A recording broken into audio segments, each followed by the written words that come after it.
Welcome everyone to the Break Knyte podcast, where we talk about being creative and all that crap that inspires us to be creative. I am your host, Craven Knyte, the Rumbler from the Bronx, formerly known as Extreme Assassin, here with my buddy, the man, the dude, the guy who cannot stop posing his toys. Never. Because all he freaking does. Never. Tell these people who you are.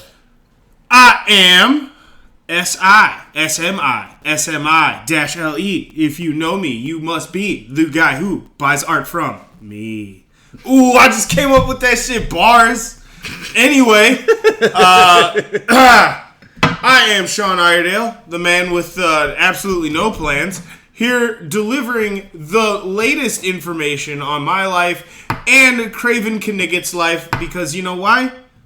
We barely record, and we just kind of want to do what we want. We've just been living life. Well, you've been living life the last month. You've been so busy. Hell yeah. Talk about having no plans. You actually did have plans, and that was turning your life upside down. That's right. It was pretty horrible. It was pretty bad. However, just for no reason, I want to hear this.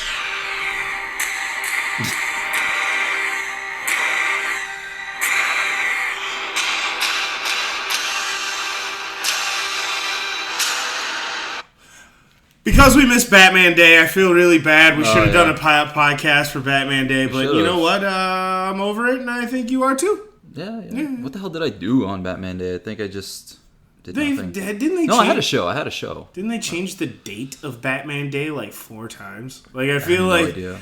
I remember when I was in New York. That'll be a story.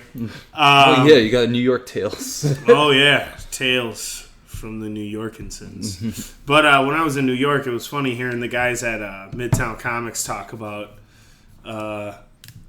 wait, it's Batman Day? Well, no, Batman Day is tomorrow. Oh, well, wait, didn't we already have Batman Day? Yeah, they've changed it like 3 fucking times. I was like, oh. So, yeah, I'm not sure. Either way, it was this Batman Day, and I didn't go. It was on a Saturday. Yeah, it was on a Saturday. It was a release of the DC Universe app. Ah, yeah. So I think it's probably why they changed. I don't know. More than likely. Yeah. So we haven't recorded in a long while, and we figured, we'll keep you up to date on what kind of things have happened over the month and over this past month, and tell you why we've been absent. Mostly my fault. Wow, that dog's going fast. Whoa, that's a squirrel! Wow! Right now. Yeah. Yeah, that was so cool. Alright, anyway. So, the biggest reason for my absence is the house that I was living in for 6 years, or renting from, the owner decided to just go, hey, you know what, I'm going to sell it. So, you got to find a way out. So, that was the long and short of it. Yeah, 30 days to get the hell out. Yep. So, I know that situation all too familiar, because that's exactly what happened to me. Yeah. Except I had 2 months, because that's legally what's supposed to be done. But you had your reasons to not challenge it. Sure. Yep, you're right. So, lots of stress trying to find a new place with my roommate, and then finally, him and I ran into a place, and they didn't get back to us until the 26th of August. Yeah. Before they were like, oh, do you want us to run your applications? We're like, well, fucking yes, we're gonna be homeless.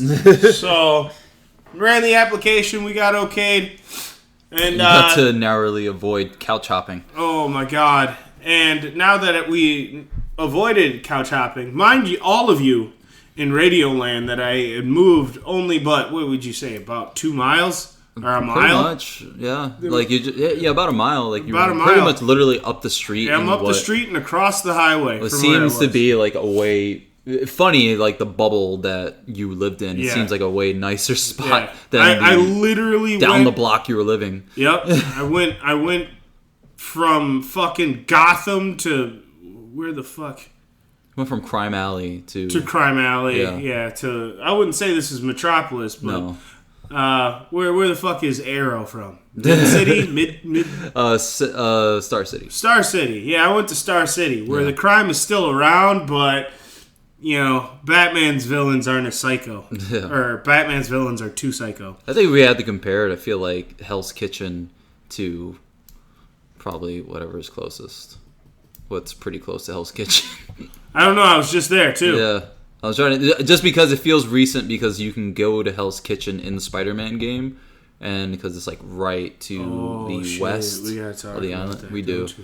But yeah, it's just because you can go to Hell's Kitchen and there's references to the boxing gym and the law firm. Sure. And stuff. So yeah, maybe, anyway. maybe it was from Hell's Kitchen. I don't know. Either way, I moved to a better spot. My new apartment is ridiculous. It feels like I live in a 4-star hotel. And I'm paying not as much as I should for a place like this. So let's celebrate. Woo! Sweet water. It was the worst move of my life, and you can attest to that because it took 6 of us, the better part of 6 hours, to move a mile. 6 people, 6 grown humans Yep. who are all damaged in their own way. Yeah, we all Physically. It wasn't a good time. We were damaged. We were pre-damaged There before. was a hip injury. There was a knee injury. Jesus Christ. You got 2 guys with back problems. It was great. And then my buddy Danny showed up to move like 3 things and then vanished. Like, that was... Yeah, he was a beast for those 3 things. Yeah, he was helpful. What was funny was that I was outside by myself, and he showed up with his dog, and I never met this dude before. Yeah. I have no idea. I thought he was just some random dude just deciding to help To people. help me, yeah. And so I'm just He like looks very like that. standoffish, and I'm like, who the fuck are you? Yeah. And he was like, oh, sup, dog? So, had a little outside help from an NPC. And then, basically I needed everybody's help to get mattresses in my fucking collection up 5 flights of stairs. But don't you guys worry. It was worth it. Because if you go to the YouTube, you will probably upload a video of my collection, or at least pictures, on this podcast/video podcast thing that we're doing now. So I've been utilizing a lot of the story on Instagram and stuff, trying to show some creative shit. So I'll probably just throw it there. Yeah. Either way, follow one of us and you'll see it. Yeah. Actually, just follow Craven. You'll see all of it. Yeah. Unless you follow me and you're just gonna see me shit post. Pretty much. Actually, I don't do much shit posting. I'll still post artwork, and then I'll post dumb shit, too. I'm surprised I haven't seen you do any live stuff of you drawing. I was thinking about that. It's like, because today it was my first time doing the live thing on there. I was like, should I? It's like, I've been utilizing it. Let me just try it. I know there's a couple people that are really into the stuff that I do. Mm-hmm. Literally just 2. And, hey, there we go. But, so I just did the live thing. I was like, let me prop it up. Just me doing one thing. Mm-hmm. And that's just one small piece to this big thing. And people were watching it, interacting, and asking questions. It's actually if you can prop the camera up and you can see the questions as you go and just talk as you're working on stuff. It's actually kind of fun. And I can't do all of that because my phone is shit. I don't have a reasonable camera. My computer's not worth it if I'm running Photoshop and I'm making people look at me too. Oh, yeah. Nah. Y'all motherfuckers get finished product. If you want something live, it'll probably be me doing karaoke with my phone or some shit. So Gotta do that again, man. Enjoy I keep thinking of the songs I want to do karaoke, and I'm excited. We're going to do them again, and then you can pound Coronas! Yeah. All right. Which I did the night I went to see Fozzy. I was like, because Erica really wanted me to drink. And I was like, show. Fuck it. Why not? I was like, fuck it. It's like, I won't be a pussy. I'll fucking drink. Hey, my man. So it was like one night out. Because I had forgotten why I stopped drinking or why I didn't drink. And mainly I didn't drink just because I didn't really usually trust everyone I was around. I mean, don't trust motherfuckers that drink. But if you're around trusted people, it's easy. Yeah, I'm around a good group of people and we're out having fun. It's like, if you're sober and having fun, you shouldn't be trusted. Yeah, fuck you. So I had to move, got all my stuff together, had to unpack, get settled in, and then I had a trip to New York planned to see the band Halloween, which if you guys have never heard of before, it's Chris Jericho from Fozzy's, one of his #1 bands of all time. Apparently M Shadows has a tattoo for them as well. I loved Halloween for a very long time. Saw them back in, I think, 2008. And this is the only other time since then they've been in the country? From what I understand. So, it was nice seeing the guys again and just fucking seeing them have fun. 3 original singers, all that shit. It was just great. It was a good-ass time. So, I had a really good time, especially after the stress of moving. I needed some vacation. However, that vacation was spent mostly on foot because I was with my buddy Nate, and he had never been out of the state without family before, so this is like his first honest vacation, and he wanted to walk everywhere. And my feet, my knees, my calves, my shins, everything hurts. Well, and it hurt for like days, but I recovered. I'm back to work now. I'm back to drawing and shit now. The collection is up and running again. I just need to pose a few more, and then I'll be 100% done. All my achievements unlocked. So, yeah, I figure, and since we're on the topic, I might as well get on to some of the creative stuff that I've been doing lately. What is it? Let's see. On the plane to and from New York, I did some sketching in the sketchbook that you got me for my birthday, if I wasn't mistaken. I don't think it was a birthday gift. I just gave it to you. You just gave it to me? Because it's a really nice looking sketchbook that someone gave to me. It looks like the Old Testament, but it's just sketchbook shit. So yeah. I love it. Yeah. And it's so far. And I gave it to you because I felt like you do a lot more justice to this book than I would ever. So. Yeah. Injustice sketches among us. Yeah. But yeah, so I did some sketches, some facial expression sketches, just some practice stuff. I did I always like Sabretooth. Like, I think he's an underutilized character who gets treated like shit. So I like to always redesign him and draw him because it's fun. I like big dude mutton chops. I liked it when he had adamantium teeth. That was a very fun time to me. So I just like to draw. I was drawing that shit. I did another fighter character version of my friend B. She is a handful, a very busy woman. And she also is... She's mostly nude for her profession, so there's that. All right. Yeah. So... She's been asking me for a while to draw her, so finally I just drew her. And usually, if you guys know me, people that beg for me to draw them are the people that don't pay me and just think that they're so cute that they deserve it. Yeah. They bat their eyes and think they can get stuff. Usually I don't... usually, 100% I don't like that shit. Mm-hmm. Like, even if I am going to do it for... Because they're going to get whatever they want from everyone else. You don't want to be another one. Yeah, and it's just really annoying. Like... Yes, I'm sure you do want me to draw your tattoo. Let's discuss original work and how much you're willing to pay Serious for it. inquiries only. That's when you have to give them a giant questionnaire, unnecessarily long questionnaire. That'll just make them go away. I think I just found our next shirt. Yeah.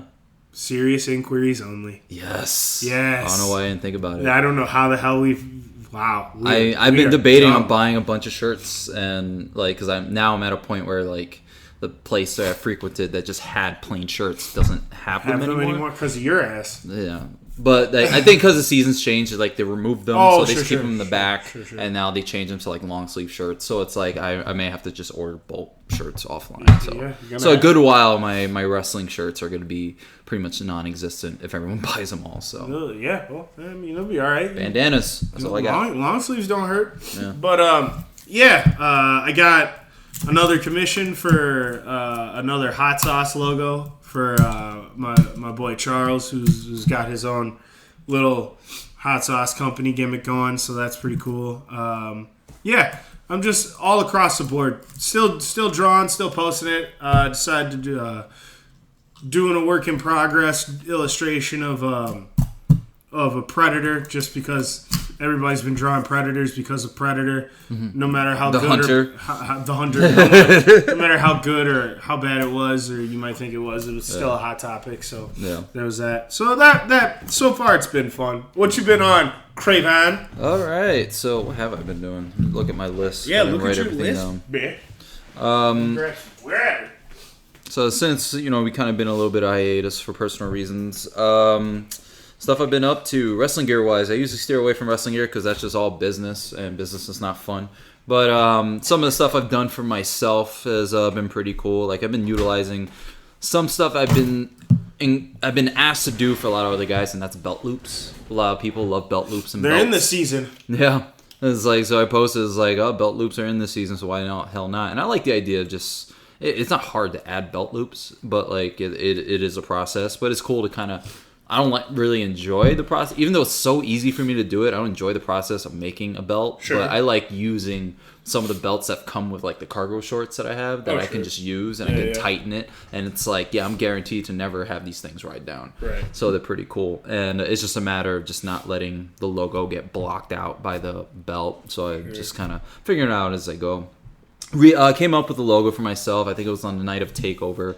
That I just said, I'm gonna take. I like the idea of having a skull logo. Granted, even if it's not mine, I'd rather use it. And I liked the skull logo from the Outer Heaven shirt or Outer Heaven logo from Metal Gear Solid. That it just looks like So it's like it's my homage to Metal Gear. It's like I'm taking the skull because it has like a cracked skull and a certain look to it.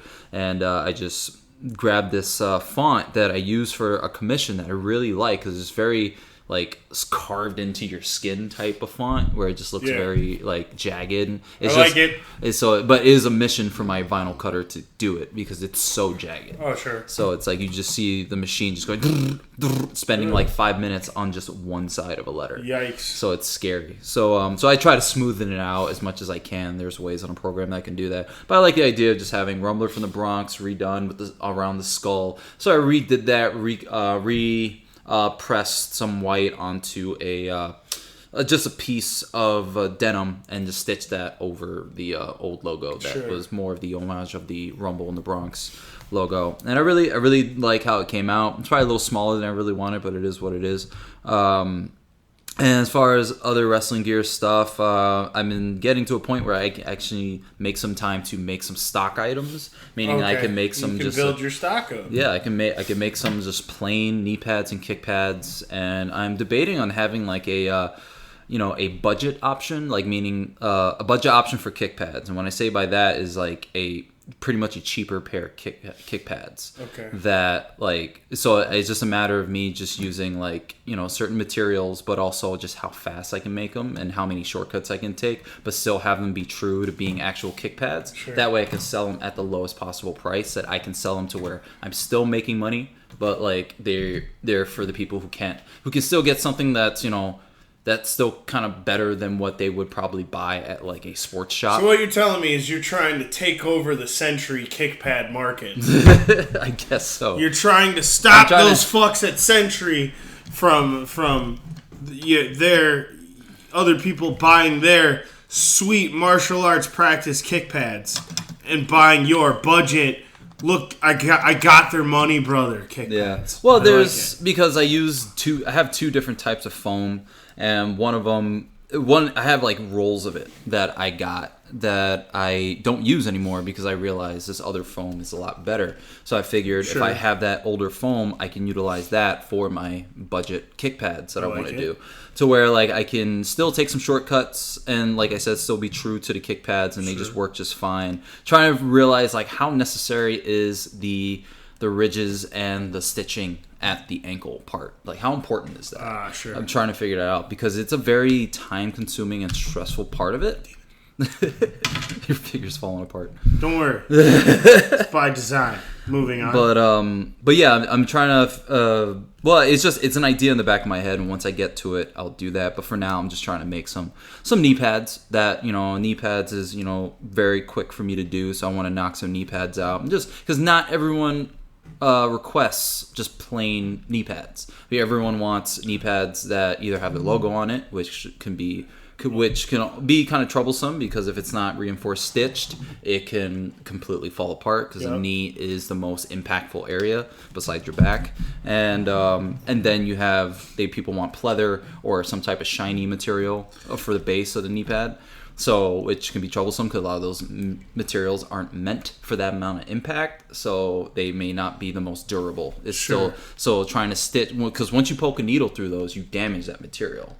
So I didn't think about that. Yeah, so and not a lot of people understand that, so they get very annoyed when it falls apart. But it's a lot those leather and pleather and vinyl materials are not meant for this. So it's So when you ask me to do that, like, they're only gonna last so long. Like, even my pleather ones, which is like, because a lot of that stuff is meant for upholstery or cosplay. It's not meant for. And you were telling me about that before. Yeah. You were like, yo, this shit is not meant for the wear and tear that is professional wrestling. Especially the knee, where it's like you think about how many people slide on their knees, fall on their knees, and hit their knees and on also stuff. much like belt loops, knees are in this season. Yeah, so everybody wants some shiny stuff on their knees. But if I can make some plain stuff that's easy to work with, that I can easily just sell for the lowest possible margin that I can still make a profit for, then yeah, that's fine. Because then why the hell not? Yeah, it's easy to kind of just make plain knee pads. Like, yeah, people want logos on stuff, but if I can sell some plain stuff, then that's fine. Like, I sold, and even selling some older stuff that I had, because I get tired of my shit. So I mean, you make so much of the shit. Well, it's like I can make so much of it, and I do, and I have an ottoman that's filled with wrestling gear. That's like, I can sell some of these kick pads for cheap and get rid of them. And those kick pads that I posted sold in literally 3 minutes. Oh, yeah. So it's like, man, I wish I had more to sell, which I do, but like, they're not the best kept. So it just means I have to sell them for less, but sure. We'll see. But I know eventually I want to do that with more knee pads and kick pads, make some stock items, just because, like, I think people will be excited for that shit, because then they don't, people are introverts nowadays, even fucking professional wrestlers, so they don't even want to fucking talk to anybody about designs and shit. Mm-hmm. Yo, dog, how much for kick pad? Thanks. Yeah. Well, let me show. I'm gonna not gonna shout out who, but I am gonna pretty much read it off. I'm gonna read off an exact message that I got from a human. Yeah, everyone, remember. Yeah. Human. Okay. Not calling out any names. Okay, let's see. Okay, so I think I deleted that message. But this is just a follow-up one for the kick pads that I posted. He's like, I want the kicks for the blacks. Yep. I showed you that. Yep. And I put question mark. And he sent a photo of the kick pads that I posted that sold. And I was like, sold. I mean, they were sold, unavailable. I make them for this price, shipped. And he's like, sure. He's just giving me one word, one syllable, which is like, that's great and all, but it's like, you're not really communicating. So he said, sure. And I was like, my PayPal, such and such. He's like, okay, nothing. Well, that's fine. It's like, then you don't have to talk to him until all of a sudden you have PayPal money from Crazy Man. Yeah. You're good though. So if I get the PayPal money, great. It's like I can make those exact things, but you have to pay full price for them and blah blah blah. But no, it's just like little messages like that I get. It's just so annoying. I mean, no, fuck that. People just know how to communicate with people. That's what brings you joy. It should bring me joy. That shit brings you joy. It just, if anything, it is fodder for something that, like, Screen Cap, send to Sean. Yep. That's why I exist, ladies and gentlemen. So I can send you my shit. But we are on the heels of Halloween coming. We're at the end of September. Yep. Jumping into October. So you know what that means. My birthday. Yeah. Sure. I mean. But, yeah, sure. Cakes for everyone. Yeah, but Halloween's coming. Your birthday's in. When is your birthday? The 19th of October. The 19th of October. Now I can remember that. Put that on my phone. Don't put it in your phone. It's fucking pointless. It is pointless. That's how I feel about my birthday. My birthday's my birthday's pointless. Hey, my birthday. My birthday's coming up and it's pointless. I'm a dick about my birthday too. It's like I want people to remember my birthday, but it's not on social media. So I think you should just, if you're talking about Halloween costumes, I think you should just be Caillou. I don't know. Caillou. Who's Caillou? Okay, we'll leave it at that. Right. He's just a kid who's 4. Each day he learns some more. That's all I'm going to say. Gotcha. But, so we got Halloween coming up, and if you follow me on social media, you've seen that I've kind of started, and I have some plans for a Halloween costume. No specific plans of what I'm going to do for Halloween. Right. I kind of rely on my friends or foes to help me figure that out. But I like the idea of having a plan for a costume and working on one just in case. Last year, if you remember, I made a big Ace Ventura hairpiece that is now just a display piece that got a lot of attention last year from a lot of people, even a master prop maker in New York City too. Hey! And it probably has the most views on my YouTube channel, if anything. But no, like this year, and I even made the whole ensemble for the Ace Ventura costume too. Got the shirt, made the pants, blah, blah, blah. And And I kind of like the idea of making costumes that kind of hide my obvious features, meaning making costumes that hide all my muscles. Because, like, I want to be... Just wear a keg, you fucking nerd. But no, like, I want to make the Luigi costume, not just overalls and, blue shirt or green shirt or whatever. I want to make from Super Mario Bros. The movie. There we go. Stop beating around the fucking bush. You want to be John Leguizamo. I fucking love John Leguizamo. Cosplaying as a Luigi. And this sparked up for me just being home, just like trying not to utilize the data internet because for some reason that's a thing for in-home internet. Wow. Yeah. Me. And because fuck Xfinity. Moving on. But I got so many fucking anyway. We were watching just different movies, and I was like doing this whole thing with watching a movie with one actor and then watching another movie that had an actor in the previous movie, blah, blah, blah. And then we were watching Mario Brothers, and I was thinking, man, it'd be so cool to have that costume. I kind of always wanted that costume when I was a kid. I could make that fucking costume myself. Why don't I fucking do that? Sometimes I forget, even though I'm in the middle of making stuff with a sewing machine, I forget that I can make stuff with a sewing machine. Sounds like you. Yeah. So, all right. So just the big green jumpsuit, and John Leguizamo's look is kind of specific. He doesn't have the L in his hat, but I made an L and put it on a green hat that I found on Amazon.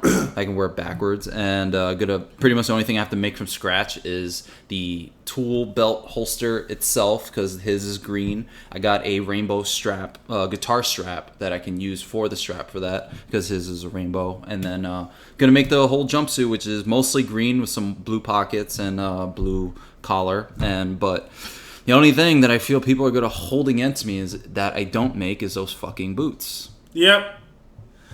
The second you said, yeah, I'm gonna be Luigi from the Mario Brothers movie, I was like, A, you're trying to be John Leguizamo, and B, you're gonna make the fucking boots? No. Because that's what everybody's gonna say. Yeah, that's the only thing. It's like, no, fuck the fact that you made everything else from scratch. No. Yeah. What about those fucking boots? What about the boots? Where are the boots? Yeah, nobody cares. Because a person commented, because, there's a Facebook page for Halloween stuff, and I posted that, like, I made the hat, I plan on doing this for Halloween, and a woman posted asking about, are you gonna do the boots? And it's like, fuck. And I said, it's like, God, you fucking people that's all you're gonna notice. And it's like when, someone posts something cool, but then it's like there's one tiny little flaw, and everyone only points out that flaw and talks about it. But it doesn't matter that 90% of it is perfect. Yep. And it's like, I feel compelled to make the boots. I would love to have those boots. But it's like, do I have the time and do I have the energy to put into making those boots? Because, like, that's not just one item. That is 2 items that are exactly the same, but mirrored images. Correct. So... like I've been somewhat brainstorming on it. I just don't know if I want to do it, but it feels necessary. And just how much of a burden would it be to walk around with like those boots made out of foam? But it's like it would only be for a few hours. Versus... You need men's Uggs. Spray paint them black. I think I have some boots laying around that I can use. I have some shoes that I can use. Moon boots.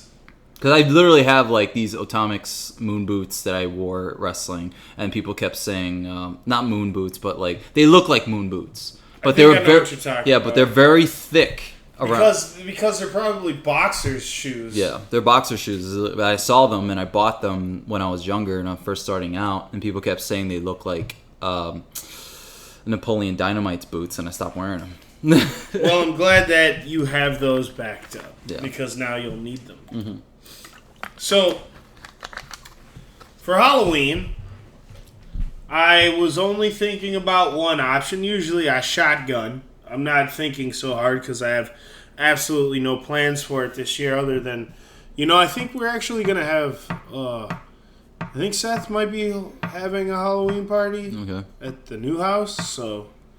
cool. You have a reason to wear that now. Yes. At least have one. Yeah. Like I know First Avenue is doing, because Erica saw it, and First Avenue is doing like a party thing, like a Halloween party thing somewhere. How old are you? Huh? How old are you? 32. All right, just making sure. Yeah. I know that's something. I'm just fucking with that's something that sparked her interest. So it's like, do I really want to go to a club? The one time that everybody can just be sluts and be ridiculous and be obnoxious and just have it be an excusable time of the year. To dress like a slut? You mean like every Friday and Saturday night? Other than the previous election, I think, is Halloween. Yeah. Halloween just lets everybody's ignorant inhibitions fly. Mm-hmm. So now you can finally wear that giant dick costume you've been waiting to wear since college, and you can get slap drunk. You could be 35 or 45, and people are like, it's Halloween, man. Like, nobody fucking cares. Yeah. So I would go. Yeah. And I like the idea of like going. What does to Halloween stuff fall on? I think it's in the middle of the week. So right. It's either 2 weekends of Halloween or just one major one. Yeah, it's on a Wednesday. Oh, it is. Yeah. Okay. But no, it's like I don't necessarily like the idea of going to a club, but like if I were to, I would rather. I don't want it just to be me and my girlfriend. That's what we're like going to a concert would be. It's like I like the idea of going out with a group of friends, like 2 other people at least, because like just the 2 of us, it's like okay, like we can't talk to each other the entire night. We need to talk to other people.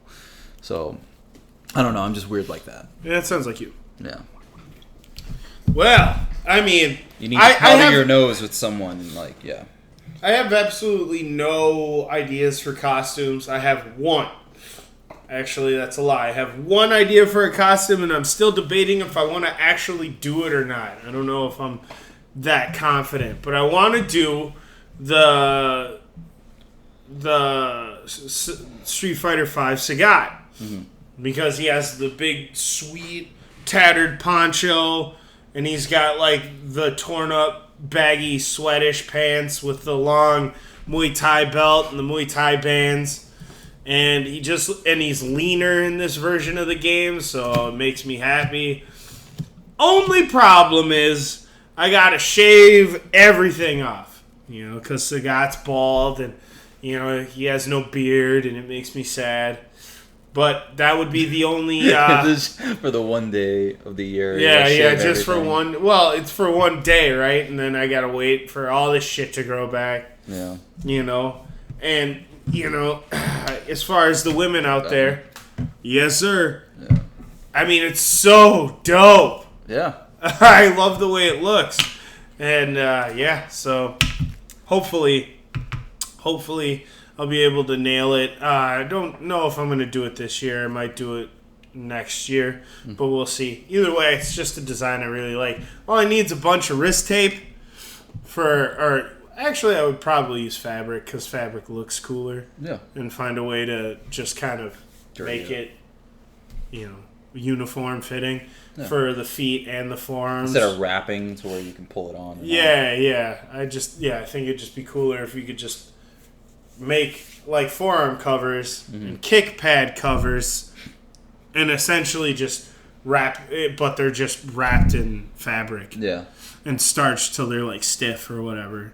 I think that would be pretty cool. Yeah. But, that's here or there. That was the only idea I had. It's fun. Like, usually the ideas for Halloween costumes or doing anything for Halloween tend to be more fun than the actual execution. Yep, it's true.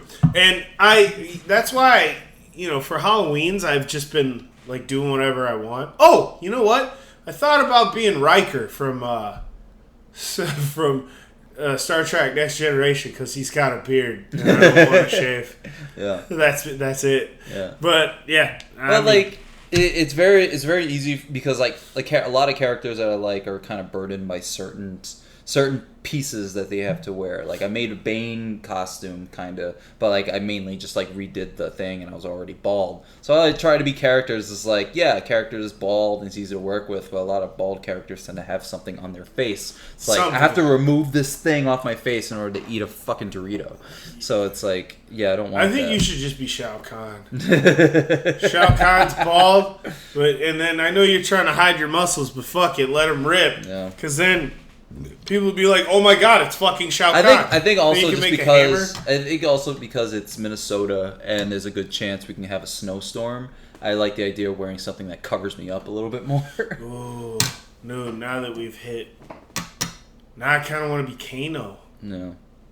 Because you almost have to have two costumes in the bag, like one that covers you up completely. Yeah, right. And then one that's like, okay, it's kind of nice out. I don't need a jacket. Fuck that, dude. You just need like a fucking tight-ass skin color shirt.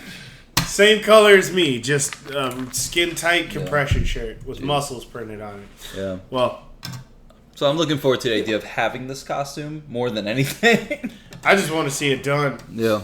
And then I want to see the motherfucking boots. Yeah. Sorry, dude.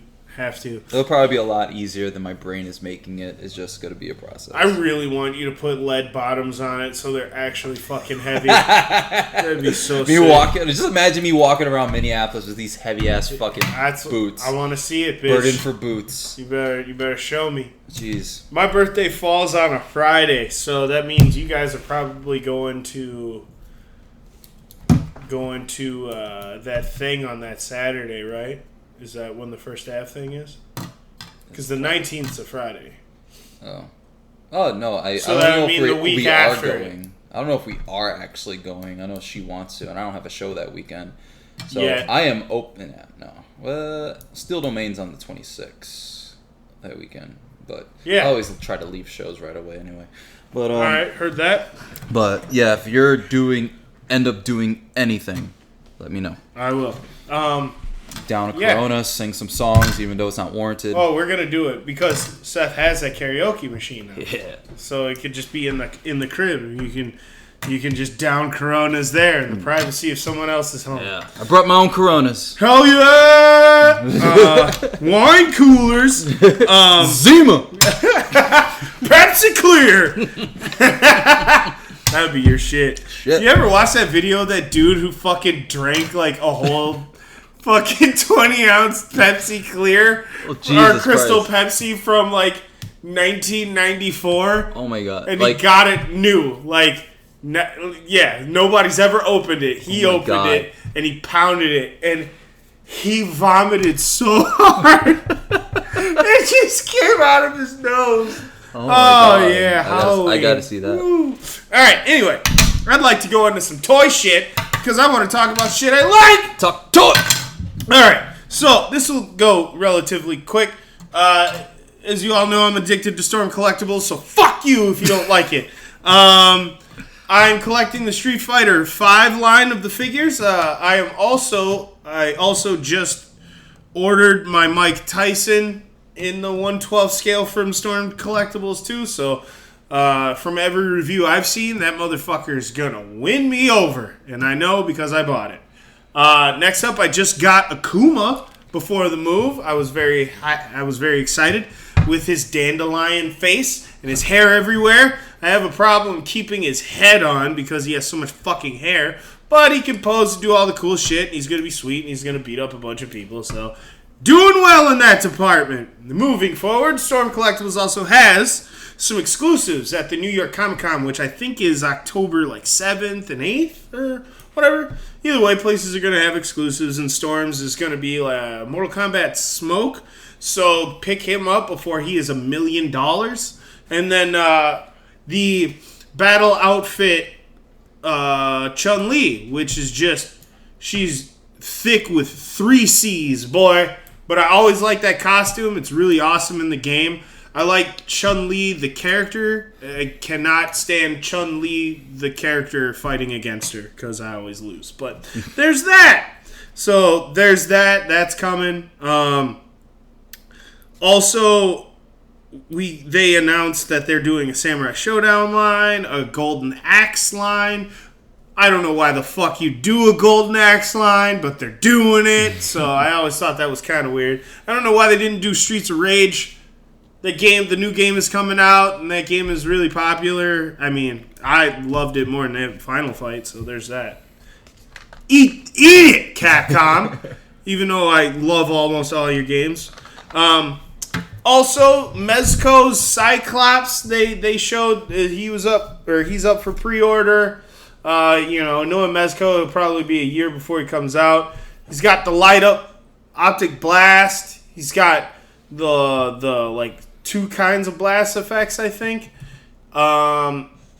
They didn't give him the yellow trunks, which I love. Underwear over tights is long dead to me. I don't know why they fucking gave it back to Soups. Oh yeah, they did give that back. And, don't get me wrong. I get it. It's iconic with the character, right? But, times change. Modernizing exists. And the costume that they had before they gave him his skivvies back was just fucking fine. So I don't know why they put diapers back on him. But, either way, there are iconic looks for people, and they like it like that. I kind of feel like if they were to do something with it, instead of actually giving him the underwear, like changing the suit where it has some red accents in it. That's where I've always there is thought some that. accent I there. always thought that. Yeah. I always thought that. That's why I liked the design before, like just the last one, because the belt front was more like a V, and the middle was gold. So the V put a little red, around the groin area. So it's like it's not super empty, but remember, it's a suit. I think when you put... It's an alien suit. Yeah, when you put underwear over it, it becomes a costume, right? Yeah. And I feel like Superman... I like the idea of Superman wearing a suit because he's consistently breaking through the atmosphere. Yeah. So... If anything, it feels like more of a uniform. Yeah. Yeah. Or something like that, I can take more serious. Yeah. It's like when Batman wears... It's like when they add the little modern accents to Batman's costume. Trust me. It's justified because it just looks like tech armor. Armor, tech armor, tactical stuff. Stuff Batman needs. It looks more utilitarian. It just looks like the armor is kind of broken up so, he can move and stuff. Like they explained it in The Dark Knight. Yeah, it's exactly. It makes sense. That's what I like about it. So, if you want your classic shit, clearly Alex Ross will be the god of that shit. Yeah. And don't get me wrong, the looks are iconic. My preference is adding a little bit of reality to the costumes because, let's face it, man, like we're in today's day and age. I like a little bit of relatability, even if it's 2%. Yeah. So it's just like Deathstroke is the shit, but don't put a diaper on over his leggings. Like, don't give him swashbuckle boots. He's not at the 7 C's. Like, it's just fucking weird. Yeah, it is a weird figure. It's just strange. Okay, moving forward, just real quick. The Mezco Cyclops, I was talking about this before because I was debating on whether or not I wanted to get the Marvel Legends Cyclops. Right now he's kind of spendy. I think people are selling him for $35 or $40. And I really like the sculpt on the figure. Like, I like his face sculpt and the proportions are right. The Mezco one is more lean, like he's a skinnier guy, because Cyclops is supposed to be lean, essentially. At least they call him Slim. That was his nickname. But Mezco did exactly what I was going to do if I got the Legends one. They gave him a functionable bomber jacket. And with a working zipper and everything. And I think that's going to make the working zipper? You bugging. Yeah. It's fucking nuts. Real talk.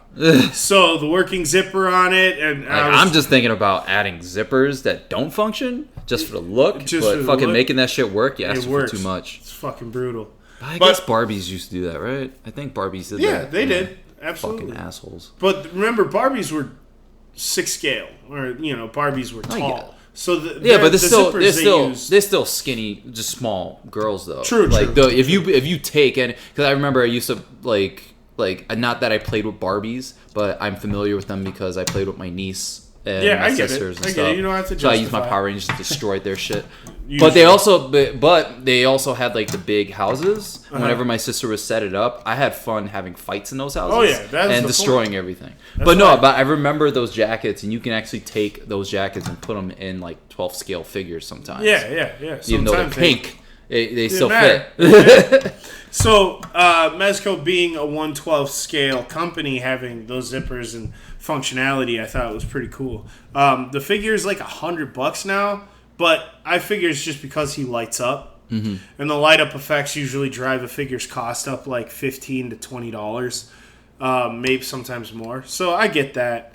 I'm on the fence because right now they released the Play Arts Kai Cyclops. And I like Play Arts Kai, and I've explained this a long time ago, like a year ago on this podcast. I like it because the same kind of way I like Mezco, where they take an existing design and they put their spin on it. Mm-hmm. They can be creative with extra paint, finishes, fabrics, designs that you wouldn't get just looking into the books. The books just give them motivation. Mm-hmm. And as far as the Play Arts Kai variants, that's more of it's almost all them with a couple of nods to certain costumes. But the Cyclops one is ridiculous. I love the design. Cyclops is my fucking guy. So, I kind of want them both. It's just that they're both high price point items now. Yeah. So, and Papa's got more rent to pay, so I got to be really choosy. I also pre-ordered Figma. Is a company that does, import figures that are the scale of SH Figure Arts and the like. And Figma did a Guts from Berserk in the Berserk armor years ago. And the motherfucker came with, like, the 33rd book, I think, or the 32nd book included with the figure. And now he was going for absurd prices, like $230, $300, $400 for the longest time. This one here? That's the one I just pre-ordered. Oh, okay, yeah. So the one before it, the original release was a blue tone, and I didn't like it. Like, the tone wasn't right to me, but it was the only figure of him in that armor, so I wanted to try and get it. Well, they just announced that they're releasing the one that you saw, which is like a chrome jet black repaint with an extra head and blood effects painted on, and that's 100% gonna get got. They re-released Griffith 2 from the series, so they're re-releasing it because they know the fans are gonna like it. That is a beautiful fucking armor, too. Really, really popular. So, yeah, I pre-ordered it the second I could. He's really expensive for the size of figure, but let me tell you, he is not as expensive as $230 for an import. You know? So I'm looking forward to that. Some stuff I'm looking for. Like, looking at the sword and the blood and effect on it, it's just very interesting because it looks like there's chunks on it. And like a the nice two-tone of blood where it's like kind of very dark. Very dark and like rusted, and then you got some of the bright stuff on there. And I just really like the color of the armor. The original, but like I said, the original one had this greenish tint to it that was just off. So I'm really excited for that. So that pretty much does it for my figure hype section and portion of this podcast. Yeah. Keep you guys eyes out for the newer Storm stuff, because they're going to be crushing it here pretty soon. Can't wait to see the Lobo. Can't wait to see the Dark Side final products as well. Yeah. And hopefully, they announced Evil Ryu and Evil Ken as their exclusives as well as at the Comic-Con this year for New York, but they announced that the other two that are coming are going to be Guile and Sagat. So the next, I think those will be the next con exclusives, not for New York, but for whatever's after that. It's a big one. Wow. So I'll finally get a Sagat that I can find and has really good proportions, and a Guile for all you fucking scrubs who play him. So yeah, there's that. So awesome. Yeah, I think for me on the toy front, what you got? Haven't really been getting anything in lately. Your models. Yeah, I've been doing the models. That's about it. Like, and those wild, bro. Yeah, those have been sitting there for a while. Like the one with the big arms that I love that fucking one. Yeah, I've never seen. Because he has regular arms, but thing is, this is one of those that I fucked up on because there was pieces, and because some pieces don't want to stay in when they should, so I kind of prematurely glued it, used crazy glue and glued it shut on a certain part where it's like there was these two pieces that were supposed to that were inverted, so they're the wrong direction, so those arms couldn't bend the way they should. So I just kind of ended up breaking that little plastic piece that's on the inside that rotates it. So it's like, okay, fuck it, I'll just kind of, because I don't really take them apart or transform them in any way. What I do is I kind of build them, hoping to wash them and weather them and make them look cool and pose them on a wire and just put them up. Pretty much, I just like building posable statues. Yeah, that's about it. That's pretty much the case for me for a lot of people who collect action figures and stuff. Yeah. So I wasn't gonna get carried away and like switching him from his regular arms to those things lingering in the back to him having his big arms. I just wanted to keep the big arms. So that big chest piece is right there. The arms fold back and they go right inside of those. So that's where those arms are. So you can have either option. But because I fucked up, I'm kind of stuck with that one option. And so the arms don't just kind of dangle. I used just like elastic on the back and just kind of glued it just to hold it, whatever, because it was right there. But I really dug how they came out. I messed around just doing the because since it has darker portions on there, like it's not going to take the weathering and washing of like using the dark black and browns. So you have to use like a silver to kind of add those scratches on there for some of those dark portions. Yeah. So, but I didn't have any silver paint, bottled paint, but that wasn't really sticking to that. But what would stick was spray paint. So I take the spray paint and I'll just spray a bunch of it on a piece of cardstock, and then I'll take the brush and I'll just kind of swipe it and stuff. Just some techniques I learned from Tested and how to like properly put that in there so it looks like legit scratches. And I got a little excited with how it came out, so I ended up doing a lot more than I needed to. But I loved how it came out that I got excited to do the other one, which I did the 1/100th scale. I don't remember the names of these. Tough. Wait, no, the smaller ones are tougher. The smaller ones are 144. Yeah, those are 144, and those are tougher. Those are tough to me. Yeah, but the 1/100th is always cool, and Erica got me this for Christmas, and I kind of want to dive into it. I love the blue of it, and how it came out. With the hell yeah, I saw that. That motherfucker's dope. But like even with the weapons that I'm gonna start doing with more of the Gundams now, it's just like using that metal paint that I have, which is spray painting those because they're just like a dull gray because it's just plastic. Yeah. So I just spray paint them the metal and then I weather it, and it holds on to the weathering so much better, and it looks like actual steel weaponry. That shit's great. So like I like the idea of just kind of spray painting those weapons, and it just like you look at the gun right there, and it just looks fucking awesome. Let me see it one more time. Ooh, boy. Yeah. Yep, that's good. So when you take some of the weapons that they carry, and you even try to use those for other figures too, because they have like one. I know one of these guys. I think that other one with the big arms has a foldable gun sword, so it folds into a gun, and then it straightens into a sword. So if I just spray paint that, and then I add some accents after I spray painted that silver metal color, I can freely just kind of brush paint whatever I want because it's almost like a primer, and so it holds. So I really dig that, and diving back into those model kits and stuff. But that's been a lot of fun. I think I've calmed down on buying like the Marvel Legends, mainly because I don't buy the Legends to collect the Legends. I buy the Legends to do customization. And I have so many right now that like if I'm looking for anything, I'm looking for specific items that kind of inspire me to do things. Yeah. And my next thing I really want to do action figure wise is my Solid Snake. And that's the only thing that's on my mind as far as making a toy goes. And I still need a proper head. And it's like, I don't really want to start the body until I get the head. And the head that I want and the head that I feel like I need is the Steve Rogers from that 2-pack with him and, what's his face? Crossbones. Because that is the perfect head. It just looks perfect because like it's just the right likeness. He doesn't have facial hair, and like I can do some alterations to it to just make it right. So that's what I need. But I don't want to spend $40 to $50 for the 2-pack when I don't need to. And I end up ordering a head off eBay, but it just didn't work. It just didn't fit properly. No matter how much I tried to edit it, it wasn't working because it just looks stumpy in the neck. Like it just looked like the neck is too short. Oh, I see. Yeah, if I shove it down there. But if I kind of let it like plop on there and just leave it, like I can't do anything with it because it'll just fall right off. But it looks fine. So it's like that just means there's too much of a void inside. To for the peg. But as far as toys go, that's really it for me. Not so bad. At least you had something. Yeah, and like I was just sitting home. I was on the DC app, just watching nonstop Batman: Brave and the Bold. 'Cause I love that cartoon. It's a really fun cartoon, and I was sitting for like probably 3 hours just watching it. And I was just sitting there watching it, which I don't ever fucking do, but it's like it's been a while since I've watched it.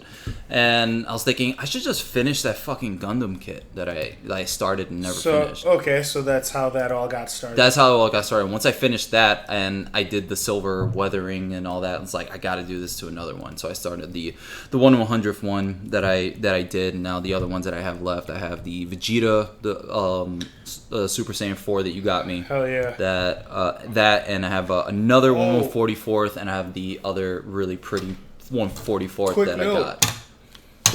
Quick note, real quick. Now that's in my head. The figurize, that's the Dragon Ball Vegeta 4.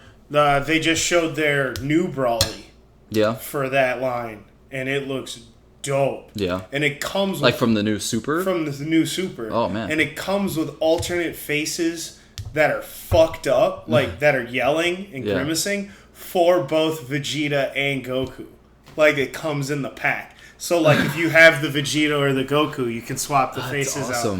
So, yeah, sorry. That's fucking awesome. But, yeah, I need to get me a Broly. Yeah, hell yeah. I'm definitely going to get one. Another one. Yeah. Anyway, well, I mean, that's fucking sweet, though. Yeah. I'm glad that you got back into the kits again, because that's always the most impressive thing to me when I walk into your collection. It's just like, those fuckers are so jarring. Like, yeah, they're just awesome. Impressive. Yeah, and I remember always wanting them as a kid. I couldn't have them as a kid. I probably couldn't even comprehend making those things as a kid. Yeah. But now, because like I watched a video on YouTube, it was from the Tested channel, Adam Savage doing one of his one-day builds, where he uses, and he was discussing the process of it, where he uses polystyrene to make a model from scratch. So what polystyrene is pretty much like it's a harder type of plastic, and that you can cut with an X-Acto blade, but you use a very specific type of adhesive for the corners for it to stick to itself. So it kind of burns the plastic and molds it into it. So it's kind of like welding plastic, but using that. But so I just like really opened my imagination, because like I would love to make models from, I would love to make models from scratch with that. Pretty much like using a foam board, but using this polystyrene. And what he built was just like, and he was talking about how whenever they get because he worked on, I believe, episode 1 and I think he worked on episode 2 for Star Wars. And he's talking about how like they would send him an image and he would have really nothing go off of but this one profile of this image. So, and everything else we have to be left to his imagination. So he was making this piece. It was really just like a pod for guys to sit in and whatever, and it can be propped up, whatever. But what he was talking about is how he would kit bash with it. So like you make this piece, but then for certain accent pieces like on it that kind of represent like electronical functions that are on it, like you use other pieces from other kits. And it's like one specific like tank kit that he took very specific pieces from, that said all model makers or all guys who work on movies have this kit to make these little miniatures. Nice. And so you just take it and you just crazy glue it on there just to have these little accents on there. So it just like made me think. That's awesome. It made me think of all the extra pieces that come with the Gundam models, or even just having a Gundam model just laying around. Just as parts that I can add as accents to these. It's like, God, I want to mess with this, and I can probably get it at like a Menards or a Home Depot or whatever. Because you say you can get it at any hobby store, but I think I have to go to a Home Depot type store. So I do want to mess with that and see what I can do with it. Probably just like start off very small, because I love the idea of just making models from scratch instead of, because like whenever I watch a video, guys, that that got me into making stuff again, I get so annoyed when I see them, even though it's like I shouldn't get annoyed, because it's kind of like a fucking wrestling. Like a wrestling vet being annoyed with what wrestling is now. I get annoyed watching these videos of guys using 3D printers. Yeah. Because it's like, yes, it's practical, it's quicker, blah, blah, blah. It actually may not even be quicker. It's just more, it's just not as stressful to do. Yeah. And so it just kind of like, oh man, the fun is kind of taken out of it for me. Because like this guy used 3D printer to make everything, when it's like I used to watch him do everything from scratch, and that's what's fun, because I can take some tricks, because that's what I'm able to do. I don't have a 3D printer. Maybe someday I will. I hope. I want to get a 3D printer maybe in like the next year or something, but like just to mess around, see what I can do. But it's just unappealing when the guys I watch make things, they used to make things from scratch, use 3D printers now. And it's just like the fun city, like, oh, you use a 3D printer, I won't watch this one then. Yeah, it's like it's just kind of upsetting. I get it. I mean, it's It's like asking a sculptor to watch a 3D print video. Yeah. The sculptor doesn't give a shit. Yeah. Because their canvas is the clay, right? Mm-hmm. It's not ZBrush. So, yeah. I mean, there's total honesty in what you're saying. Yeah. Should we step into the media side of things? Let's talk about media. What do you want to talk about first? The Captain Marvel trailer dropped for Marvel Superhero. Don't at me. I'm not a chauvinist. Oh man, I wanted that. Oh man, a video like fucking sidetrack. A video that I watched of this guy talking about movies. He's just like, he would say something that people wouldn't agree with, and he would say, "Don't at me." And like, I just love the idea of putting that on a shirt. Don't at me. Yeah. Or just a thing that says, or a shirt that says "fight me" or hashtag "fight me." But I'm afraid that'll give off the wrong message. I think it would. Yes. Especially if you're in shape. But don't at me. Don't at me though. That's what you should put. Hashtag fight me, but don't at me. At the bottom. I love it. Well, I had a moment with Erica like a couple weeks ago. I think it was after a movie, and I just randomly, and probably once or twice a year that I say something that I hate myself for it. I make myself laugh so fucking hard. And it's only something that probably only makes me laugh and other people laugh only because I'm laughing at myself so much. Sure. But that I just said, just a combination of words of saying, suck a dick and fight me. Oh, okay. I said those. Oh, all right. And I just could not stop laughing for probably like 20 minutes. That's good. Just because of that combination. At. Yeah. That's good. Anyway, Captain Marvel, suck a dick. Oh, don't at me. Captain Marvel trailer dropped. She sucks dicks and fights people. I'm just kidding. So my initial reaction after this trailer was, all right. What was yours? This is a teaser, not a trailer. I don't fucking know. I'm calling it. No. That's what was my thoughts. It was like, this is a teaser, not a trailer. Oh. Okay. Yeah. This is a teaser, not a trailer. Well, whatever the fuck that was. Yeah. You know, it was like, it was, I felt like it was more of a trailer than most. I guess. But who knows? I got a lot of information about it. You know, it told me a lot. I think the trailer's fine. She looks fine. I'm sure it'll be Marvel's good. I'm curious about it. I still will probably go see it. Like, if anything, I have more interest in this. I'm not turned off by it. Yeah. I'm not excited. It's like the same thing with like Shazam and fucking Aquaman. I kind of don't really care, but if Marvel can sell me on this better, then like, I think Shazam looks a lot more interesting than anything else DC right now. Agree. I like Aquaman, I literally have no fucking interest. Honest to God, I'm interested in Aquaman because I have no idea where they're going. Like, is this a good time? Is this going to be a hard time for Arthur? Is this going to be? Are you just going to treat this like it's a comedy? Is it like, I don't know.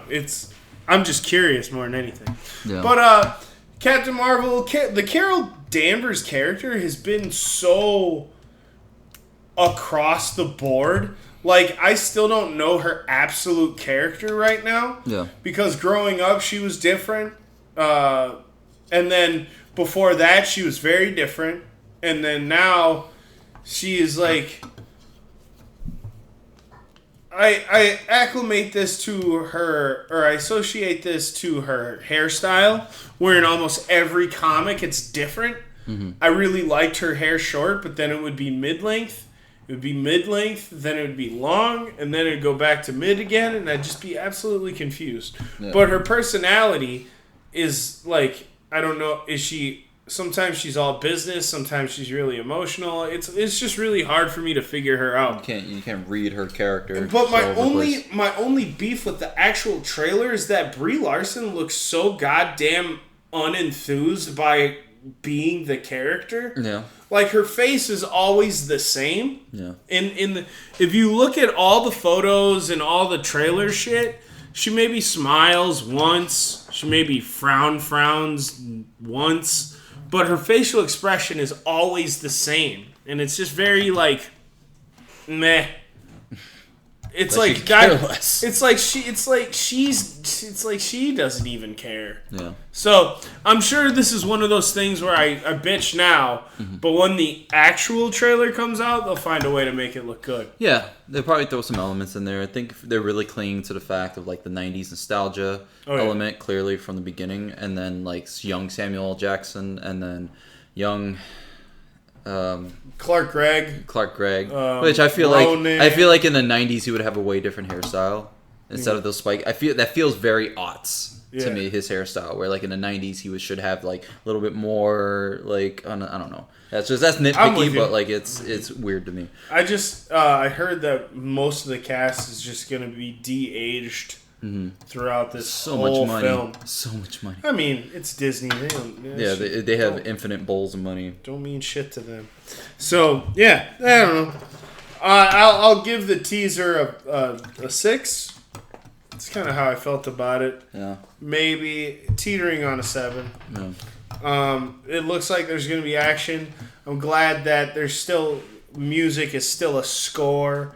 And not anybody's song just redone. Not someone's playlist. Yeah, that stuff got annoying to me. Yeah, well, when you do it, it's too much when you do it with every fucking movie. Yeah. And when a movie has a nice score, it tells a good story. I guess it depends on the movie, because I feel like Guardians did it pretty well with what they had working with it, but not every movie was doing it. But a lot of movies were trying to copy that after that. Well, yeah. Guardians, it was a part of the character. Yeah.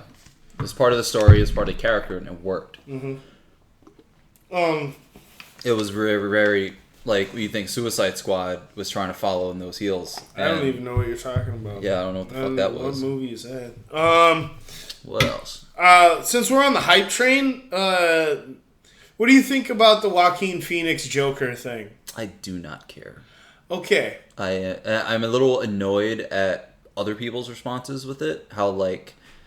Because when you think back to when we've gotten images of when we even got too much of Heath and or people, whatever, like saying it's like, oh, this is stupid, this is not gonna work, but like this is complete opposite, where it's like we literally got a picture of the actor just looking like Jim Carrey from his new TV show Kidding, but like he's all meffed out, and people are fucking loving it. It's like, what the fuck is there to love? Show me something. If you want to impress me with this shit, like, because like this really infuriates me too, because like, number one, I don't feel we need a Joker movie like this. Nobody but does. if they do it right, then and it looks good and they sell me on it, I'll fucking see it. But right now, I have no interest in purchasing a ticket for this. I'm just more annoyed at other people's excitement for it. So here's what I think. I think the performance will be fantastic, actually. I think it'll be incredible. I think the movie, if I had to guess, will probably be really good. I think it'll be a sleeper. I think people are going to be sleep on this. I think people are going to be very negative, and I think the movie will be good. The other problem is that the movie will be good, but nobody's going to go see it because that's not their kind of movie. See, the way I see this movie playing out is like a Scorsese film, where it's crime, it's involved, it's very thinky, you know. You delve into madness. I think this movie is going to be the movie it wants to be, which is important. My gripe is that he showed up to the set, a month ago? Not even? You know, he was just showed up smoking cigarettes, and then they started preliminary filming. That's it. And now you have that music trailer thing, teaser thing with him just in weird-ass clown makeup, just smiling and being strange, which is great. And now they're already posted video footage of, like, him wearing that clown mask, taking off clown mask. When I first saw that, before he popped out of the train, I actually thought this was like legit shit happening in New York. Because mine was on Instagram. Yeah. So I was like, what the fuck is going... Oh. Yeah, and he walked out and was like, oh. But I think that's good. I like that. My problem is that they're going this is going really fast. Like, they're hyping it really fast. And it's wild to me that they just started fucking filming, and already they gave you a teaser with him in it. And I just think it's like, whoa, like, that's pretty wild. Like, it's probably new marketing, new aggression. Maybe they're just like... They're trying to go a different way than what they were doing before. And I think what anybody's really done before, if you think about it, just because he's like, he just started the role. You just saw the makeup. And they're like, you know what? Everybody's going to see this shit anyway. Everybody's going to talk about it. It's definitely going to make its money back because it's not even $100 million. But that's what I'm saying is the budget... The budget doesn't have to be high to be awesome. Yeah. You know what I mean? So I actually have a lot of faith in the film. I'm excited. Am I shitting my pants excited? No. Am I worried that this may be a case of DC trying to play catch up because it's got to fill its DCU void? Yeah. Right? Because like, hey, let's hurry up. Let's get something out. You know, I heard that Joker movie. You know, let's just move forward with it. The budget's low because all we got is Aquaman and Shazam. Yeah.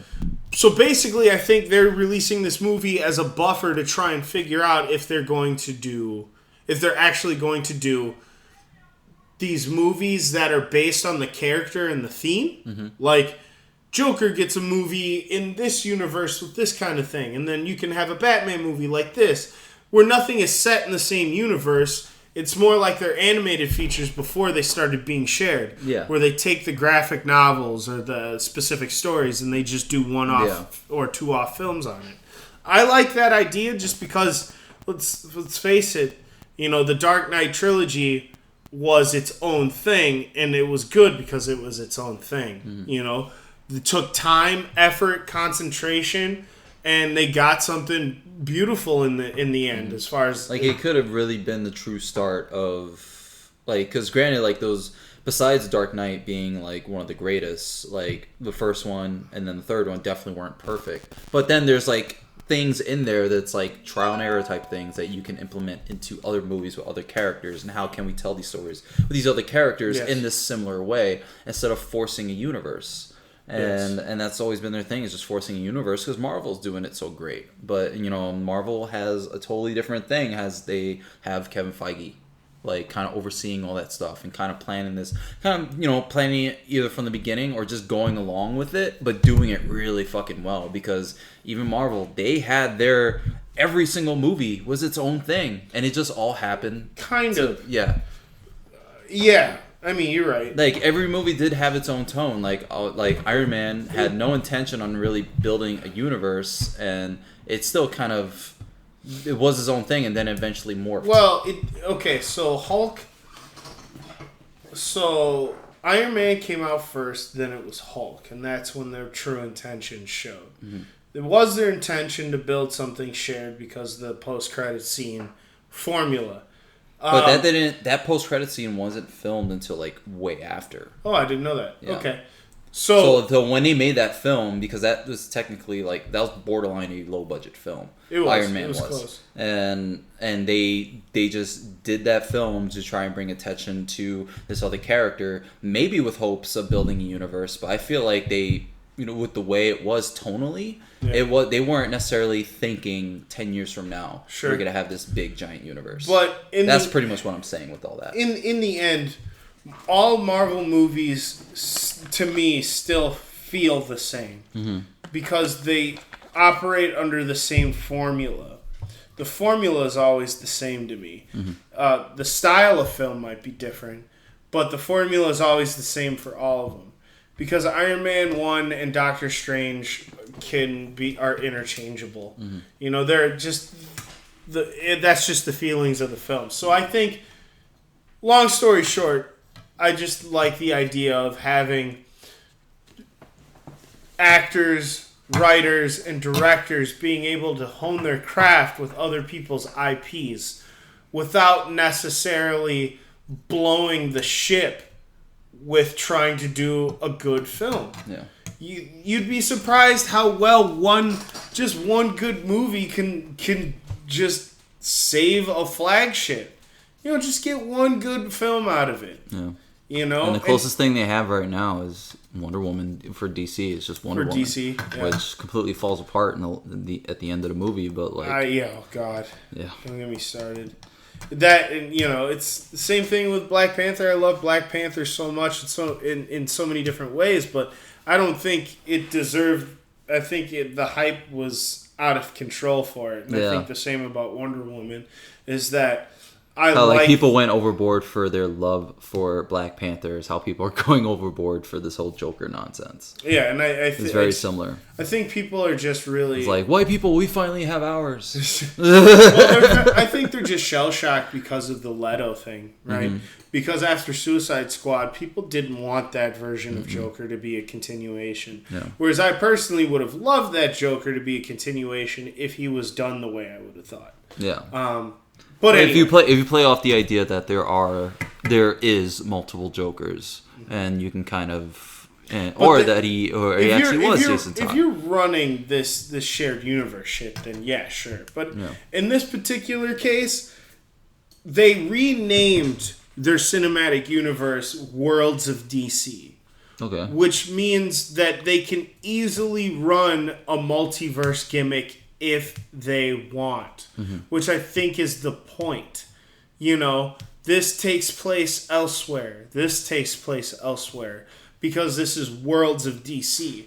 They want you to think that, or they just want to drill it into your head that these products, these films and stuff aren't set in stone, grounded in the same universe. And I think it's the best way to separate themselves from Marvel as a whole.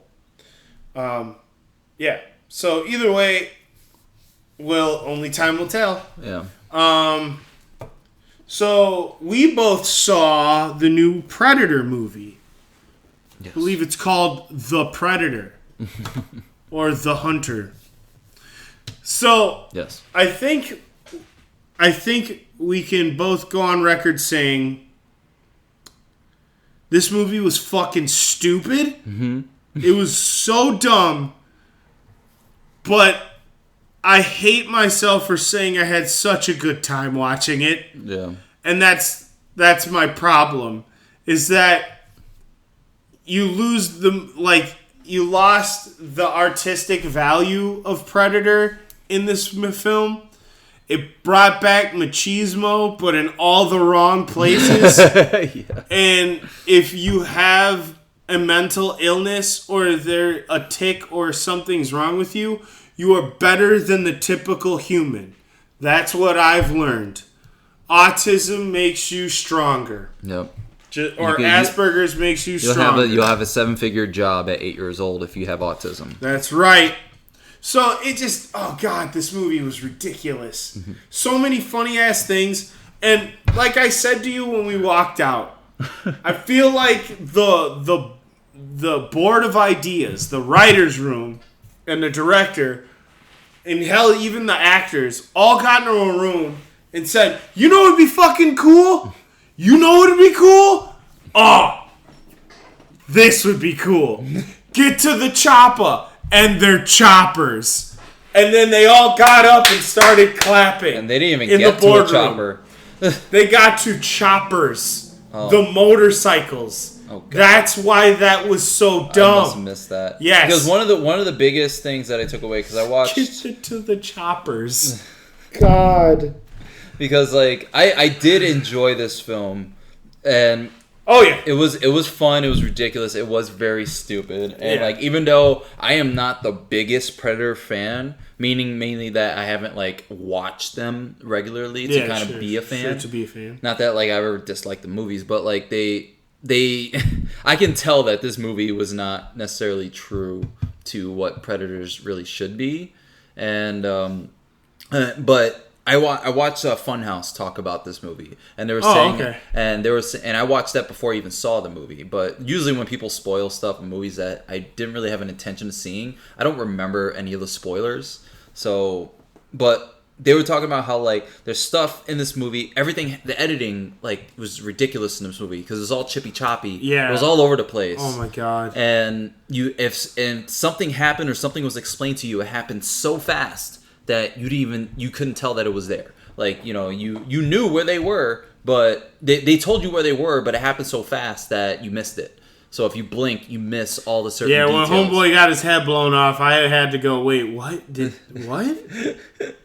I was just like, what? Yeah, it was fun and ridiculous. I really enjoyed when the first Predator was going around and just shanking the fuck out of people. I think the big one did that. The lab scene in general is clearly the best scene in the movie. Yeah. It was the most hair-raising. Mm-hmm. Her trying to use she had to get decontaminated. Yeah, to leave. To open the door. Like, I was tense. That was awesome. Yeah. And then I like the way that Predator moved and shit. Mm-hmm. Because I thought that Predator's design was fucking lame and boring. Mm-hmm. But the way it was in motion and it presented itself was really cool. Mm-hmm. Like, I thought that was cool. So, yeah, I mean, that was hair-raising. Yeah. But, yeah, like... Well, like, there was a couple others. Yeah, they had a lot of great moments in the movie. But there were times where, like, we can talk about the team that was formed. The team of crazy people. Oh, the Loonies or whatever? The Loonies, yeah. Where they're, like... When they're in the hotel, for instance, and it's one of these moments where, like, where like I go over to you, it's like they're spending way too much time on the scene. Yeah, but you were like, I mean, I like it, but they're spending way too much. Yeah, it's like this is not the focus. As even you said, that's like, it's the Loonies movie featuring Predator. Yeah, that's exactly what it is.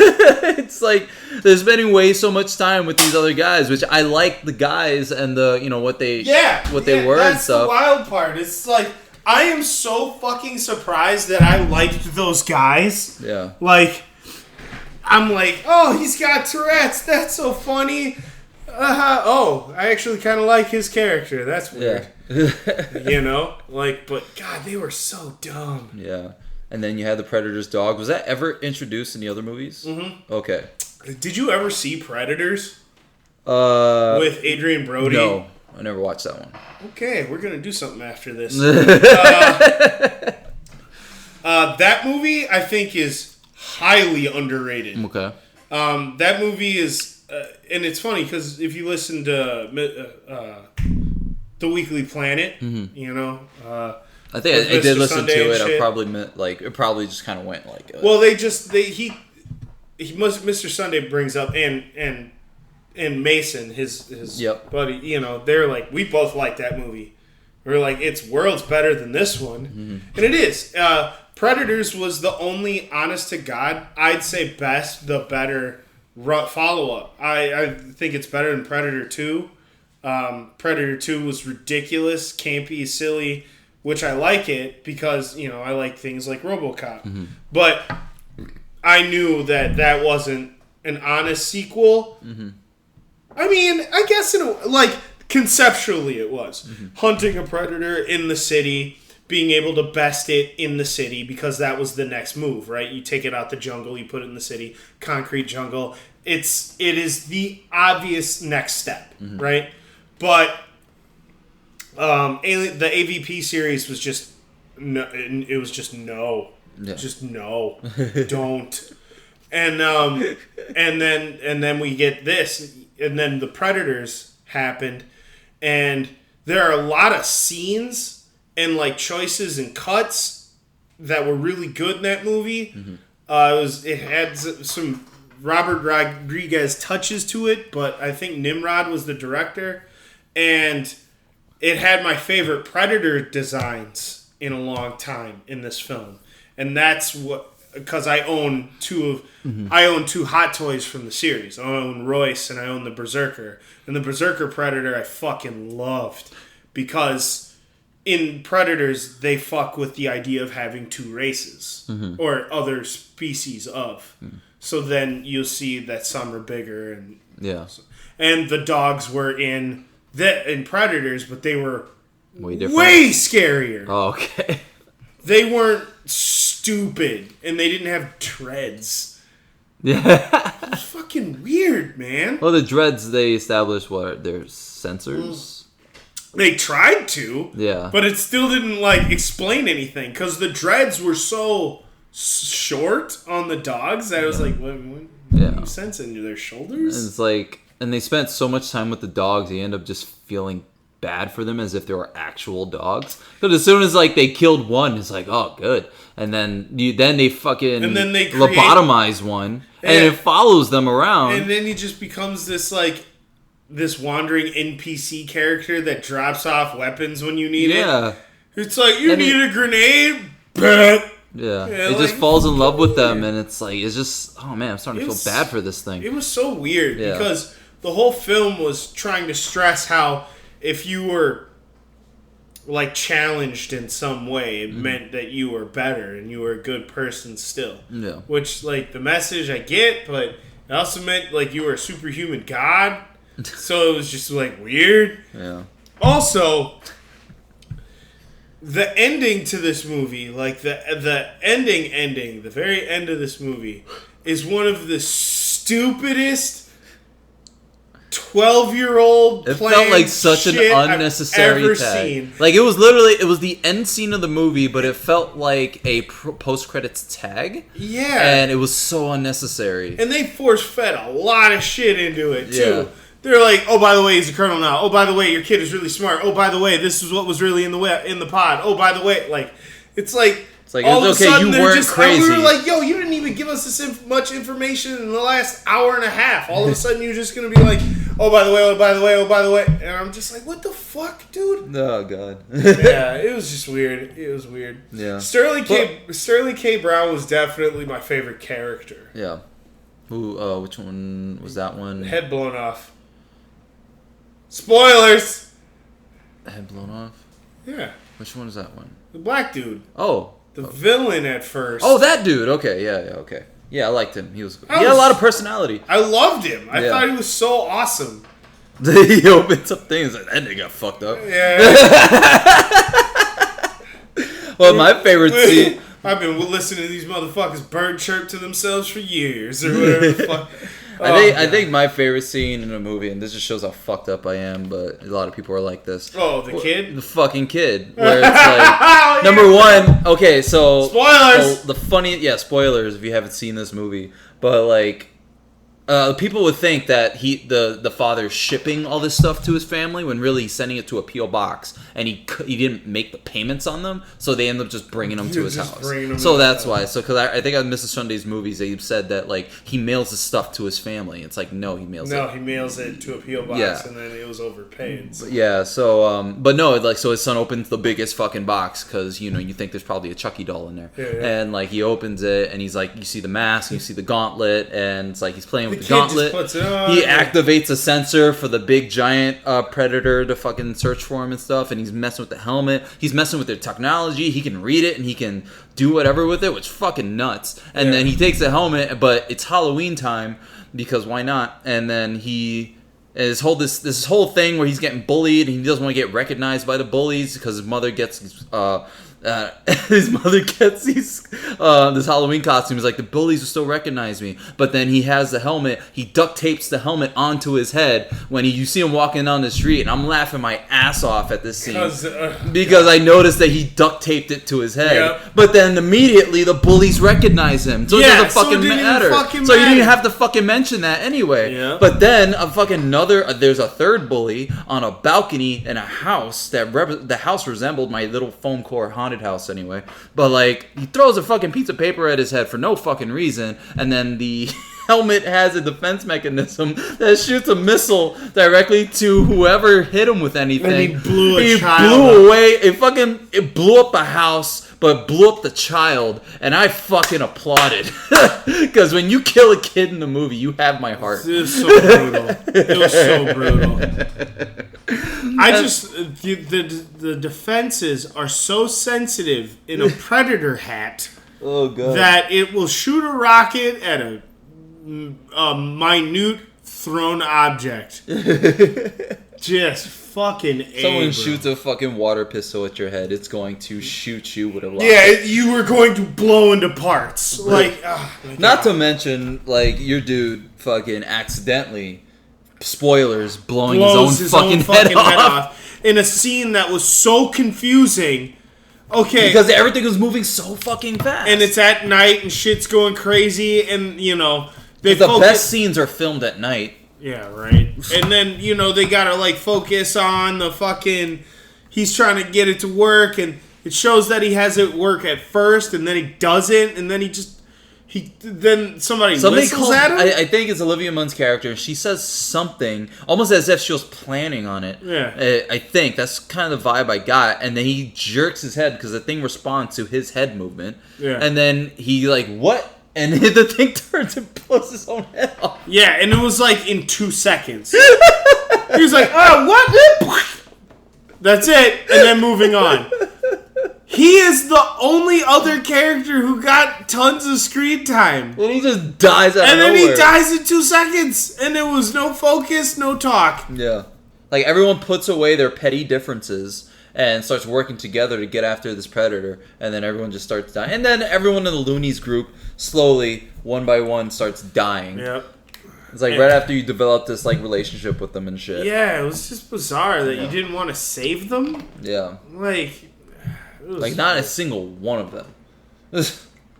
Which is like, I know Keegan-Michael Key is gonna die in this movie, but I don't want to see him die. I don't want to see him die in any movie because I love him so much. Nope, but he did. And then him and Punisher are there, and they had like a thing. It's like they had a moment, and they shoot each other in the head, and it's like that's probably one of the best sweet moments. Yeah, in this movie. That was really cool. Actually, yeah. I almost felt like it was wasted. Yeah, you know, like because that was a good end for them. Yeah, because like they were supposed to be like either they're really best friends that just bicker at each other, or they were a couple. Did they say anything about them being a couple? I felt like I missed something. Yeah, and I did too. I felt like that was something because Mr. Sunday Movie said the same thing, and I still was like, wait, I still don't know. But either way. Because like the main dude's reaction, that was in Logan as well, which I loved him in Logan. He was really great in Logan. I did actually like the idea of him being like the main dude in this movie. I was like, I loved him in Logan, so seeing him in this I think it was a wise choice on paper, but for some reason, like his character was just fucking whack to me. Yeah, he was just like I dug the actor, but like his character wasn't really. He was like his only gimmick was that he was a badass. So just the whole time I'm like, wow, you're a shitty father. Like you're not helping anything. Yeah. I'm so badass. I'm a shit dad. Look at me. Like your wife or your ex-wife hates you so much, but she knows how much of a badass you are. Yeah, it's like you fuck with the wrong family, motherfuckers. Yeah, motherfuckers.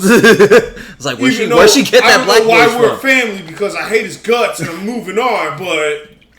It's fucking stupid. And she takes her phone and shoves it down the garbage disposal. Yeah, it's fucking what the fuck? Alright, so final review, everyone. Go see it. See better. You'll hate it and love it all at once. It's stupid, but it was a good time. Yeah. It's worth watching at least once. Speaking of stupid but a good time, Meg. Wow. Oh, yeah. That movie is awesome. I don't give a fuck. So, Meg, I'm not a fan. Like I said, there's too many formula movies. I got that from Nick Cage when you sent me his performances thing. Yeah. But it's a formula movie, right? So like its only job was to be a blockbuster. You know, I'm not a huge fan of those movies because a lot of times they just don't think. Yeah. And I am so devoid of films that make me think nowadays that I'm just like, wow, another one? Another Jurassic Park, another one? Like, it's just old news, right? And then I saw Meg because I like sharks. Fuck you. I always want to see a shark tear some shit up. So I was really stoked. And I like Jason Statham. Even, except for the Crank movies, those can get fucked. I don't know. See him fuck his girlfriend in public in Chinatown was pretty exciting. Oh, God. And everyone cheering him on.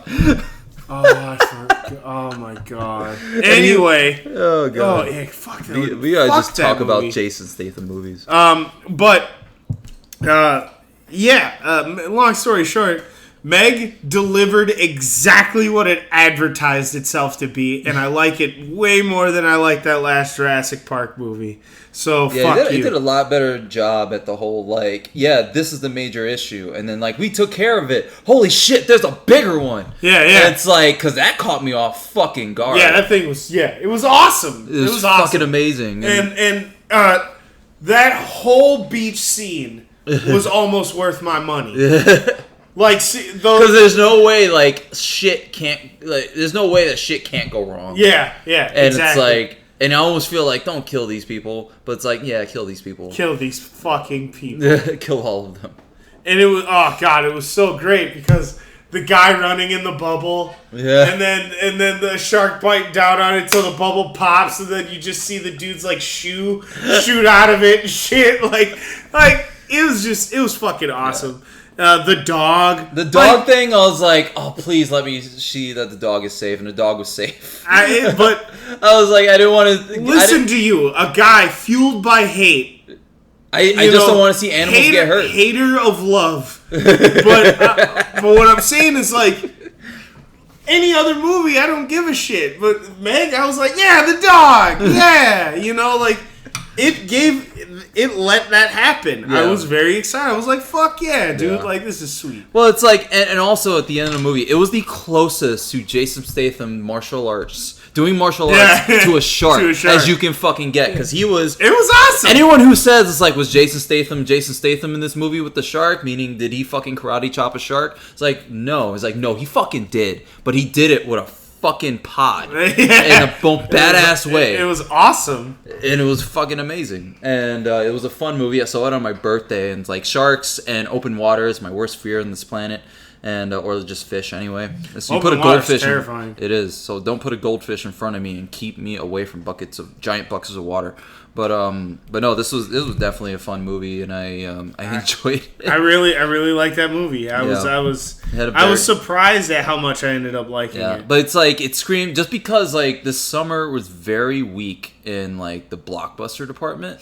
Yeah. And because it didn't have a lot of things, that was the only, and because of that, honestly, it justified this movie being released in theaters and not being a straight to Netflix thing. Yes, true. The winner of films so far still is Infinity War. I think it's just the perfect timing. Yeah. Because it's like now they just or just a couple months ago they released the whole like movie pass type thing for AMC, which I frequent AMC because it's up the block for me. Oh, so they're doing it? They have their own, yeah. But I thought they stopped doing that shit. No, I think it was Movie Pass because Movie Pass is what's losing money because they just like changing their policies and all that stuff. But it's because they just keep losing money because their whole ideas and plans for it just weren't working, and all it did was just screw over everybody. But in the end, it really screwed over themselves. But no, AMC is doing their own thing. They have their limitations, blah blah blah. But it's like they released it at a bad time. Because there's not a lot of good movies that I would care to see. Like, even if I was paying a monthly fee for this, I'm like, I don't want to see any of these, but I guess I will because I'm paying like $20 a month for it. It's like, so I'll wait for a good series of stuff to come out that I can cancel it, like whatever. And I can see movies however many times I want. I have the day. I can see a movie in the middle of the day if I want to. Fuck yeah! I'm forcing you to see one after this. I didn't see so the Chucky teaser. Yeah, I just saw images. I just saw images, and really, it's just like, it just shows you image of the face and the eyes of a Chucky doll. Sure. And it's like, it's really just my thoughts on the whole idea of a Chucky reboot. And I feel like if there's any horror movie that needs a reboot, it's Chucky. Because like the movie because the series. I will fight you on that. Okay. And I will say this: I feel like Chucky and Friday the 13th both. Oh, yeah. Because Friday the 13th had the Michael Bay produced reboot that came out in like 2007, I think it was, or 2008. Okay. Was that Jason X? No. No. It was just Friday the 13th. Okay. And they did a reboot? Man, I don't even remember that. And I thought it was awesome. Okay. I thought it was awesome. But, it didn't have an impact. Mm-hmm. A lot of people clearly I don't even remember that even happening. And I honest to God think you would like that movie. Yeah. because I think, well, Halloween's coming up. I'm very open-minded to horror movies. Horror stuff. Yeah. During Halloween. Oh, and plus we got the new Halloween coming out, and that movie got a 9 across the board. I heard about that, so I'm very curious. So, yeah, you're going to be hearing our reviews on that shit. Yeah. But yeah, Chucky. But no, Chucky, like, you know, I think, and it was really just like a thing I realized over the last year, how Chucky is like my favorite horror movie character, because it's literally like my favorite thing coming to life to kill me. Yeah. And it's like, yeah. It's like toy soldiers, man. Because I feel like your favorite horror movie shouldn't be something that you necessarily just like love. It should be like your worst fear. Yeah. And that to me is just like, yeah, my toys, all my toys on my shelf coming to life trying to stab me with their plastic knives. Yeah, I'm scared shitless of that. It's like the episode of fucking The Simpsons with the Krusty doll coming to life, and he was on the wrong switch. You had to put it to nice. But no, it's I think it's necessary. I think Chucky's just a little bit more on my radar than the Jason. That's fair. Friday the 13th. But no, I'm kind of excited to see like what type of reboot they do with it, where they kind of take it more down a serious route, like they try to do with Michael Myers and such. And because the series has completely gone off the rails. The series is completely self-aware, and they're fun movies to watch, and they're ridiculous. And because they're totally self-aware, and they know exactly what they are, and they're ridiculous movies about a toy that comes to life. Even the effects don't even look the greatest, and they're laughable, but it's still fun. But the last movie ends with Chucky, where there's multiple Chucky dolls, and his personality is split between all the dolls, and he takes over the character who's being played by the actor who voices Chucky, his daughter, who's acting in this. He takes over her body. So the last scene of the movie is like he takes over. Chucky wins. He takes over, his daughter's body. He's not his daughter in the movie, but like his daughter's body, and then she goes out and she's making out with Jennifer Tilly, and then they leave. And it's like, all right. Wild. Yeah, it's fucking nuts. Who's I think supposed to be the actual Jennifer Tilly, because Jennifer Tilly exists in that universe, and it's not the character, because that character is dead, but or that character's actual body is dead. Yeah. But no, I think if they can go down a route that takes it seriously, it makes it scary, especially with how things are now. You make a higher budget, not straight to DVD budget, Chucky movie. It can be a lot of fun. And freaky, so I'm kind of excited for that, and hope to see it around Halloween time next year if that happens. Unless it ends up being a straight to DVD thing, and then I'll just watch it on Netflix next week. Usually how that shit pans out. Yeah.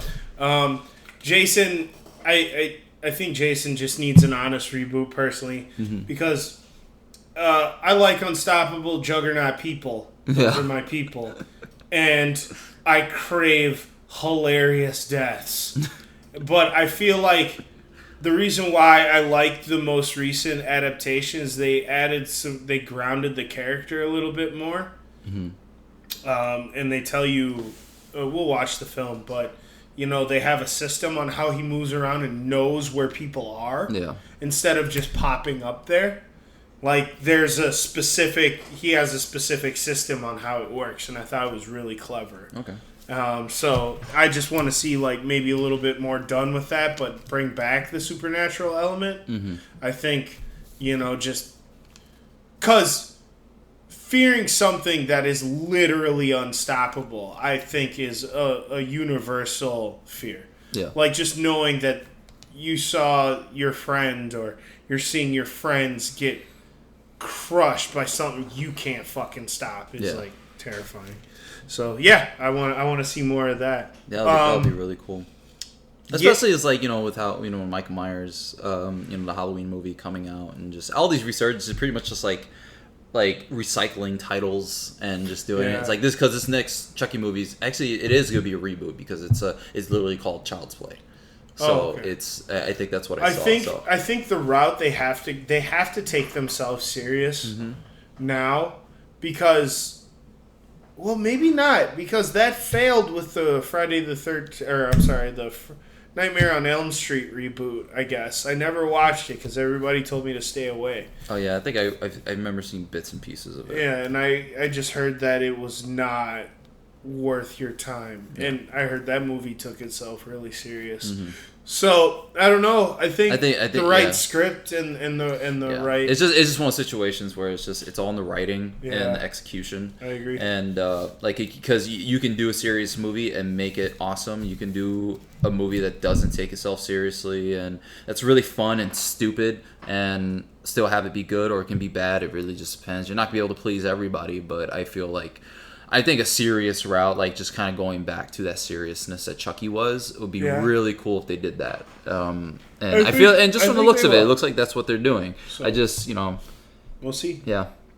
It'll be fun to see. And just, we can talk briefly. I know you haven't gotten it yet, but the DC Universe app came out. Yeah, I will be on that bitch. Yeah. I think, especially since you love reading comics so much, it'd just be worth it for the comics alone. Yeah. Because there's so much, there's definitely way more comics on there than anything else. I have the TV for it. Mm-hmm. And I tried it a little bit on TV, and it's not bad. It focuses on the stuff. I think they still have some kinks to work out with it. It is new. Yeah, it is brand new, and it's still pretty entertaining. Like I said before, I was watching Brave and the Bold on it, and I know right now they only have the first 2 seasons of Batman the Animated Series, only because they're trying to throw on all the remastered stuff. Like they're throwing on all the HD stuff, and I think they're still trying to catch up with it. I think so. I think you're right too, but also I think it's a test run. Just like any app that first launches, you usually get in bare bones. Yeah. So it's like, what do you have to look forward to if you have everything right away? Right? Yeah, exactly. So I think in the next couple months, you'll get the rest of the Dark Knight films. Yeah. And, Well, they have the... Yeah, because the only Batman movie that is not on there is Dark Knight Rises. Yeah. That's it. Okay. Like, they have the other ones. So, that's good, though. You need something else. Yeah, because I last night I finished watching, because every now and then I'll watch movies, and then I'll watch bits and pieces. Like, I watch them in thirds. So, like, I finished watching Batman Forever last night again, and I utterly just enjoy watching that movie. Because it's ridiculous. It is fucking ridiculous. But, like, just the acting that Jim Carrey does, like, his choices in there, and just, like, how serious it takes itself at certain points, but then how ridiculous. That's what made my head hurt about that movie the most. It's like, I want to be serious, but I want to be Joel Schumacher too. Yeah, but it's just like, it's overly fun because it's just like a fun tone, because it's just like an extended animated movie. It is the 70s show, essentially. With I guess, but the 70s show is like still. Well, no, that's a lie. No, it was Batman and Robin is more like the... Yeah, Batman and Robin is hard to watch. And I think that's more like the Adam West Batman stuff. So, yeah, there's... Batman Forever, I feel, is still watchable just because of the actors in it. There's something. Like, I kind of enjoy Chris O'Donnell as Robin. I enjoy Val Kilmer. The only thing I can't stand is just the whole nonsense with the love story. That's the whole thing, because it's just very dumb. But, like, Tommy Lee Jones and Jim Carrey make that movie so much more watchable. Tommy Lee Jones is a Two-Face that has no second face. Tommy Lee Jones is one face. Yeah. Crazy. So that's what makes it fun. It's like, should we kill him? Yeah, let's kill him. What? We're what? The fuck? Flip a coin. You're either gonna die or you're gonna die. Oh, you're gonna live today. I guess I'm gonna die. I think when it comes to that movie, my favorite scene, I ended up watching it again because I wanted to kind of record it and post it, but the app doesn't let you do that. But the scene where the Riddler comes into Two-Face's lair, and that whole monologue and their exchanges, that acting there is just like that is just fun. That is just fun to see, just them interacting. Sure. Yeah. Like, I feel like that scene alone is worth the movie itself. Sure. So, and that's just my opinion, but I enjoy watching that movie. But as far as everything else on DC app, it's just it seems really cool. I find myself like skimming through it as if it's Netflix, even though it doesn't have nearly as much. Stuff. And it's like I'm hoping stuff will pop up, and that it's like, oh, that wasn't on there, but it's like, yeah, just I'm watching that and watching Teen Titans, like the old cartoon and stuff. Have you watched Titans at all? It's not on there yet, not until October. Oh, okay. Yeah, some stuff still hasn't been released yet, so but not until October, the first week of October, it'll be on there and stuff. So I'm curious about that and see where how that is.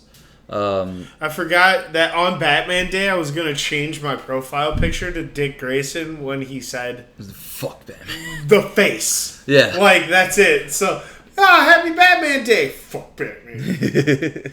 But either way, Yeah. I'm excited. No, Yeah. I'll pick it up. I feel like the only issue I'm having with it is that there's so many comic book choices. I feel like I have to go off of recommendations. I mean, but like, that's what you should do. Yeah, it's like, because I don't know what to look for. It's like... That's what you should do. Yeah. Look for a character first, and then look for a storyline that everybody, So I'll be on there soon enough. So now we're going to go into the wrestling wrap-up. So which you kind of want to go a different direction so with. I know this podcast is already long as fuck, so we're going to go ahead and do the wrestling wrap-up. Today, on Wrestling Wrap-Up, I decided to do something a little special. Today, I just want to ask Craven Knyte questions on wrestling. Not about fucking kick pads, not about whose ass can fit into what tights. Though that is a fun conversation, I just want to shoot the shit. So, let's see. I probably should have done this like Leno style. Maybe wrote down the questions. Do a monologue, have some skits. No skits necessary. I think you will be the only skit, my friend. Okay, number 1. Your most hated bump to take. Most hated bump. What's your most hated bump? Kayfabe spoilers. Yeah, most hated bump. Wow. Welcome to the hot seat, you pussy. That's interesting. Time to get your money, bro. I think anything. There's got to be a fucking bump that you don't like taking. There's got to be like some fucking. Thing is, all right, so some fucking greenhorn comes up to you and he goes, "Yeah, I saw this on Street Fighter," and then he's like, "That's the thing. Like, I'm not. I think just because I know how to fucking bump." Sure, that's true. Not to take anything. You're universal. Yeah, I'm universal, and I was just been like, brainbusters. I'm not a huge fan. That's the thing. I don't think I've ever apron. actually taken a brainbuster. Because everybody's scared of you. No, like back in my yarder days, and we had a crash pad. I was that guy who loved taking moves. So it's like, I've taken pride in just being able to be the guy that can take almost anything. And just being able to just go with the flow on anything. Mm-hmm. But if I had to pick a bump, I had to say anything where I land really hard on my knees. So that's why I don't really do a lot of splashes off the top because I'm landing dead on my knees no matter. Okay, see, that's something. So no matter what type of but it's like, so when I think like taking a bump or taking a move, I think of someone giving me a move. But really, it's something with myself where it's like, and I how much that. impact I'm gonna have on my knees. No matter how much padding you have, there's a good chance you just straight up fuck up your knees, just landing straight on your knees on the mat. But other than that, like I actually enjoy taking certain moves because I enjoy the impact and reaction they may have. Sure, that sounds good. Yeah. Fun. A little introduction to a fun fact here. I myself, Sean, have taken one brainbuster before, and this was definitely when I was more pro. This wasn't yard shit. Yeah. But I took the brainbuster. I forgot who fucking gave it. But it was good. Like I felt it was good. Like the snap was good. It was like almost my brain like moved on that one. it was like a Guerrero kind of like snap. Yeah. So it's like it's literally a back bump, but like the snap was just right. I'm pretty limber with my legs and stuff, at least like for my size. And when he snapped and he did it, the recoil, I kneed myself in my eye. That's happened to me before. And it fucking killed. Jesus. God, that hurt. Like, I was lucky. I mean, it just hurt because I didn't see it coming. Yeah. You know what I mean? I was just like, it's a brainbuster. Oh, that felt fuck. It's that one situation where it's like it makes you aware of that, like your legs have to do a certain job in this situation. In a certain situation, because if you just let them flop around, you're gonna punch yourself in the face with your own knee. That's exactly what happened. He's like, I was like, it'll look good if I just like crumple, and I was just like, oh my god. Because that same thing happened to me, and this was when we were wrestling in New York, wrestling in a boxing ring. But like we did, I think it was actually my friend Blade's brother gave me a pile driver. And my legs were loose, and I just straight up kneed myself in the face and was bleeding all over the place. Yep. And I was like, now I know to keep my legs stiff. You got color, brother. Yeah. I didn't get no money that day, brother. No, yeah. Just a bloody nose. Just a bloody nose. Sure, I feel it. Okay, let's see. Number 2. What's your favorite style of match to work? Favorite style of match to work. So, do you like...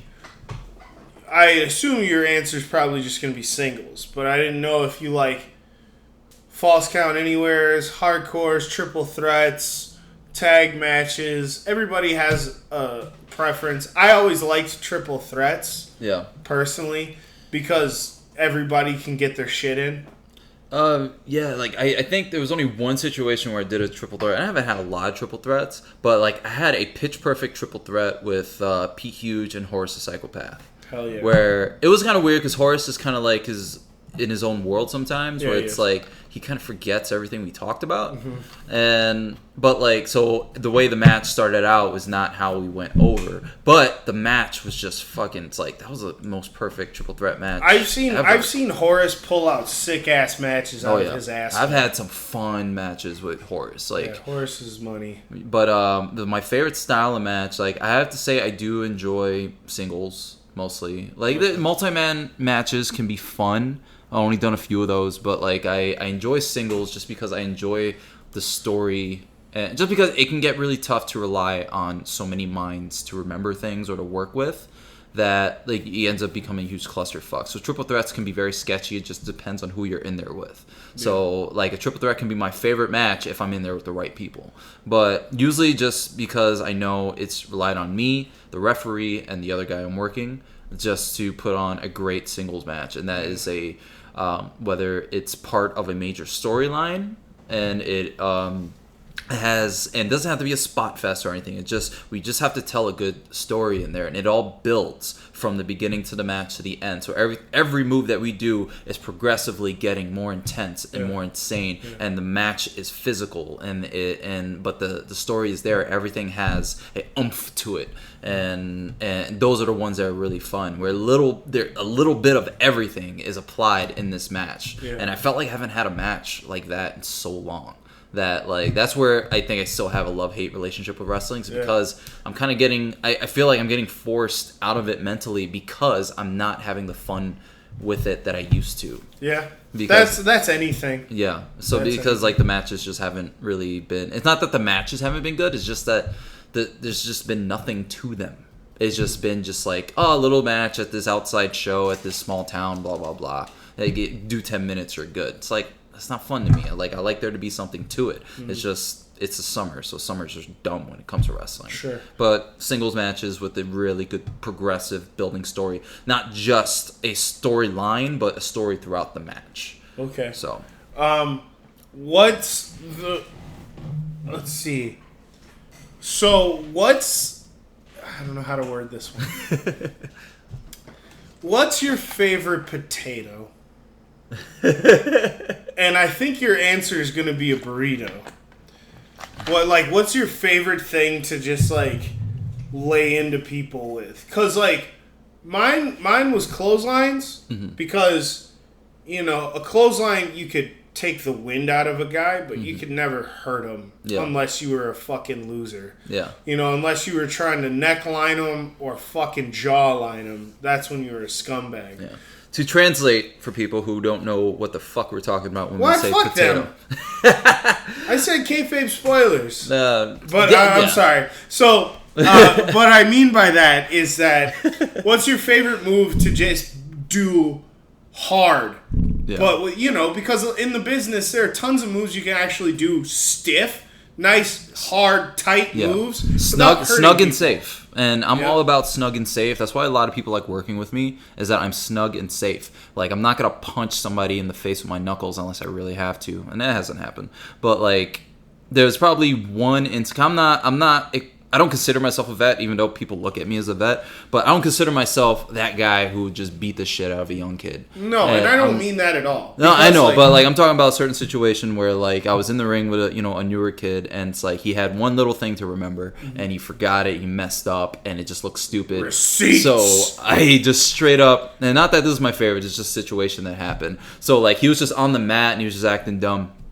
or he was just dumb in this situation, and I just deadlifted him off the ground, and I just straight up, like, world's strongest slammed him as hard as I could on the mat. Hell yeah. See? And safe. Get your aggression out. Yeah. Probably looked good. Yeah. You know what I mean? And he deserved it. I'm sure he felt it. But my favorite to do is two of them. It's usually just simple strikes. Snug but safe is forearms to the chest, meat on meat. Yep. And usually it looks like it's in the neck, but really I'm just going for the chest to get that sound. And just straight up hardest Europeans. Because I give that's nothing. meat. Yeah, that's nothing. But so I always do it snug no matter what. But European is like my favorite thing. It's just some people are just kind of weird when I set up for it. So I always have to tell them open up for a European, and you just have to open up your chest. And same thing with kicks. I think kicks too have kind of become a thing. I've been doing them more now over the last few months, and I love doing them. But, like, really, when it comes to those strikes that is just kind of easy to control and not kind of lose yourself with, is a European, if they're open enough and they have a good chest, just get that sound. Because anything that gets a reaction is, like, my Europeans will usually get a reaction. We're like, holy shit. And I'm like, okay, I'm doing it again. They do. They do. Yeah, usually, the matches that I see usually win on Europeans. That's when people pop. Yeah. So, I'm feeling that. All right, good. Those were good questions. Let's see. I got more. Let's see. I'm trying to think. What is the funniest thing that's ever happened to you in a ring? The funniest. And that will be my final question. The funniest thing that's ever happened to me. Yeah. So, like you almost shit your pants laughing. Yo, okay, so it's been a couple times I've been in the ring with Ryan Cruz, who... I knew he'd be the one. Yeah, it actually wasn't really him, but, like, he's just one of those situations. But, like, he's one of those... Anytime I'm in the ring with him, he always says something that makes me laugh, and we're always trying to break each other. Mm-hmm. And, like, when it comes to that, I'm not as... I'm sorry. Yeah, I'm not as clever as he is, like, on the spot when it comes to this stuff to try to be funny, but every now and then I'll come up with something to counter whatever he says, and he'll get a chuckle. But, like, but there was a time where I was wrestling Lorenzo Connors, like, you know, Troy, my buddy Troy, or whatever. And, like, he always says stupid shit. God. And it's really just a matter of what people say that make me fucking laugh. But, like, he just, like... Fuck, what the... I can't remember what he said, but he had me in, like, an arm wringer of some sort on the mat and like, over by the ropes. And he said something. And it had to be, like, a Dave Chappelle line, but it's just the way he said it and the way he did it.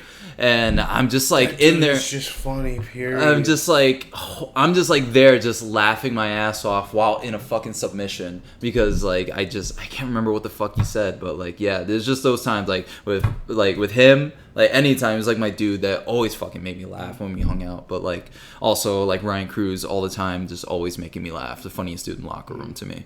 So yeah, though that'll be, like, the time. It was, like, a match way long ago back when I wore, like, I think, tights or baggy pants and shit. So it was a long time ago. So, I will insert me now because I matter. Funniest fucking shit is, at the time... We had a ring set up in this guy, our buddy Dan's yard.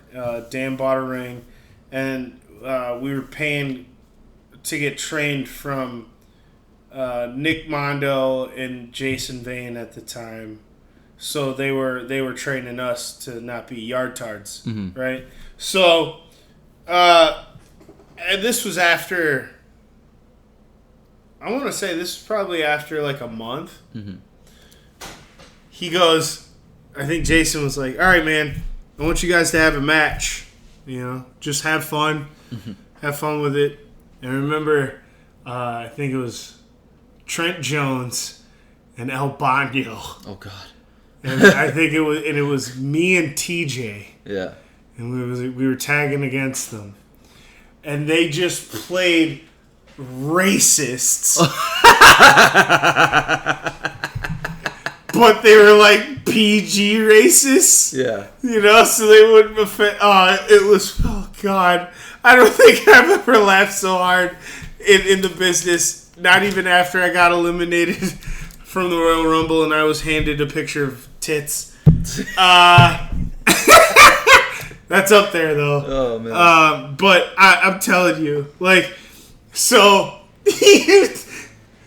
So every hold I'd get on Jeff, every hold I'd get on him, he'd just reverse it and be like, I don't like your can around here. Your people stink. And I'm just like, oh my God, I can't stop laughing and it's TJ too, right? So TJ's wheezing. Yes. Because he's laughing so hard. He can't even get off the fucking mat. So then because TJ wheezes when he laughs. TJ wheezes when he laughs, then Jeff starts wheezing because he's laughing so hard. And the fans are like, what the fuck are we watching? Well, no, it's practice, so it's just us. Oh, it's practice. Okay, fuck. Yeah. There's no way in fuck we could have done. Well, oh my God. This entire time I'm thinking this is at a show. No, it's not at a show. Something. Like I said, it was just practice. He's like, I want you guys to work a match. So we were like, yeah, let's just have fun with it. Because, if you're comfortable, that's when things tend to work better, right? When you just get comfortable. Not lazy, but you're interested. You're comfortable. So it's just funny, the only thing we could just say is running close lines, cracker, cracker, whites. We were just doing all kinds of stupid shit. So what is the trainer thinking the entire time? Oh my God, he was just dying. He would tell us we were doing stupid shit most of the time, but he left in the middle of the match. He's like, all right, you guys are just going to fuck around, right? They're like, yeah, we're not going to finish. So we turn on the floodlights, and then this is off of Rice Street, bro. So there are people just walking around going, what the fuck? So yeah, I guess you could say we had an audience. Jeez. But yeah, basically we just kept, that match, it was 20 minutes, because we were all blown up from laughing. And Jeff sweats profusely, so you couldn't even snapmare him without you doing a front flip. It's just fucking stupid. So it was that shit was a good time, man. Wow. It's the one reason why I want to put a ring right there, man. Yeah. It's because if I had my own facility or my own ring, I would be able to just fuck around and have fun again, dude. I do miss those days where it's just I had. And it's funny because I have time to just go to the academy, but that's not a fuck around place as a place. No. Actually, you can a little later on. A little bit, when people are done doing. But it's just not the same because I don't. I guess I could have a rapport with certain guys, but it's just not, I just feel like it wouldn't be the same as back in the day. Especially now, it's I'm older. My body doesn't agree with all the things my mind wants to do. Mm-hmm. So it's I can't just keep bumping and keep hitting these ropes. Yeah, just cause. Yeah, you got to get their money, even brother. Though probably one good bump will fix my back. That's what I keep telling myself. Yeah, I keep telling myself that too, and I haven't bumped yet. So yeah, maybe that's what I need again. Yeah. But yeah, that concludes my questions and wrestling wrap up, and I just thought it would be a pretty funny way to. Yeah, I like answering fucking questions and stuff. It's always easier because I don't have to think. Yeah, really. Yeah. Well, you just have to recall. That's it. But yeah. Well, yeah. Maybe next time for a wrestling wrap up, you can ask me some questions, because I'm a veteran in the business. So many envelopes collected. Indeed. All right. I think I still got some in my car. Hell yeah. But yeah, that concludes the Break Knyte podcast, everyone. Thank you for listening to this 2 hour and 6 minute extravaganza of nonsense, collecting, creativity, media, and wrestling. So appreciate your time and patience with us, and we'll see you next time. I am Craven Knyte. This is Sean Slade. Slade. And we'll see you next time. Peace, love, and chicken grease. We out. Grease.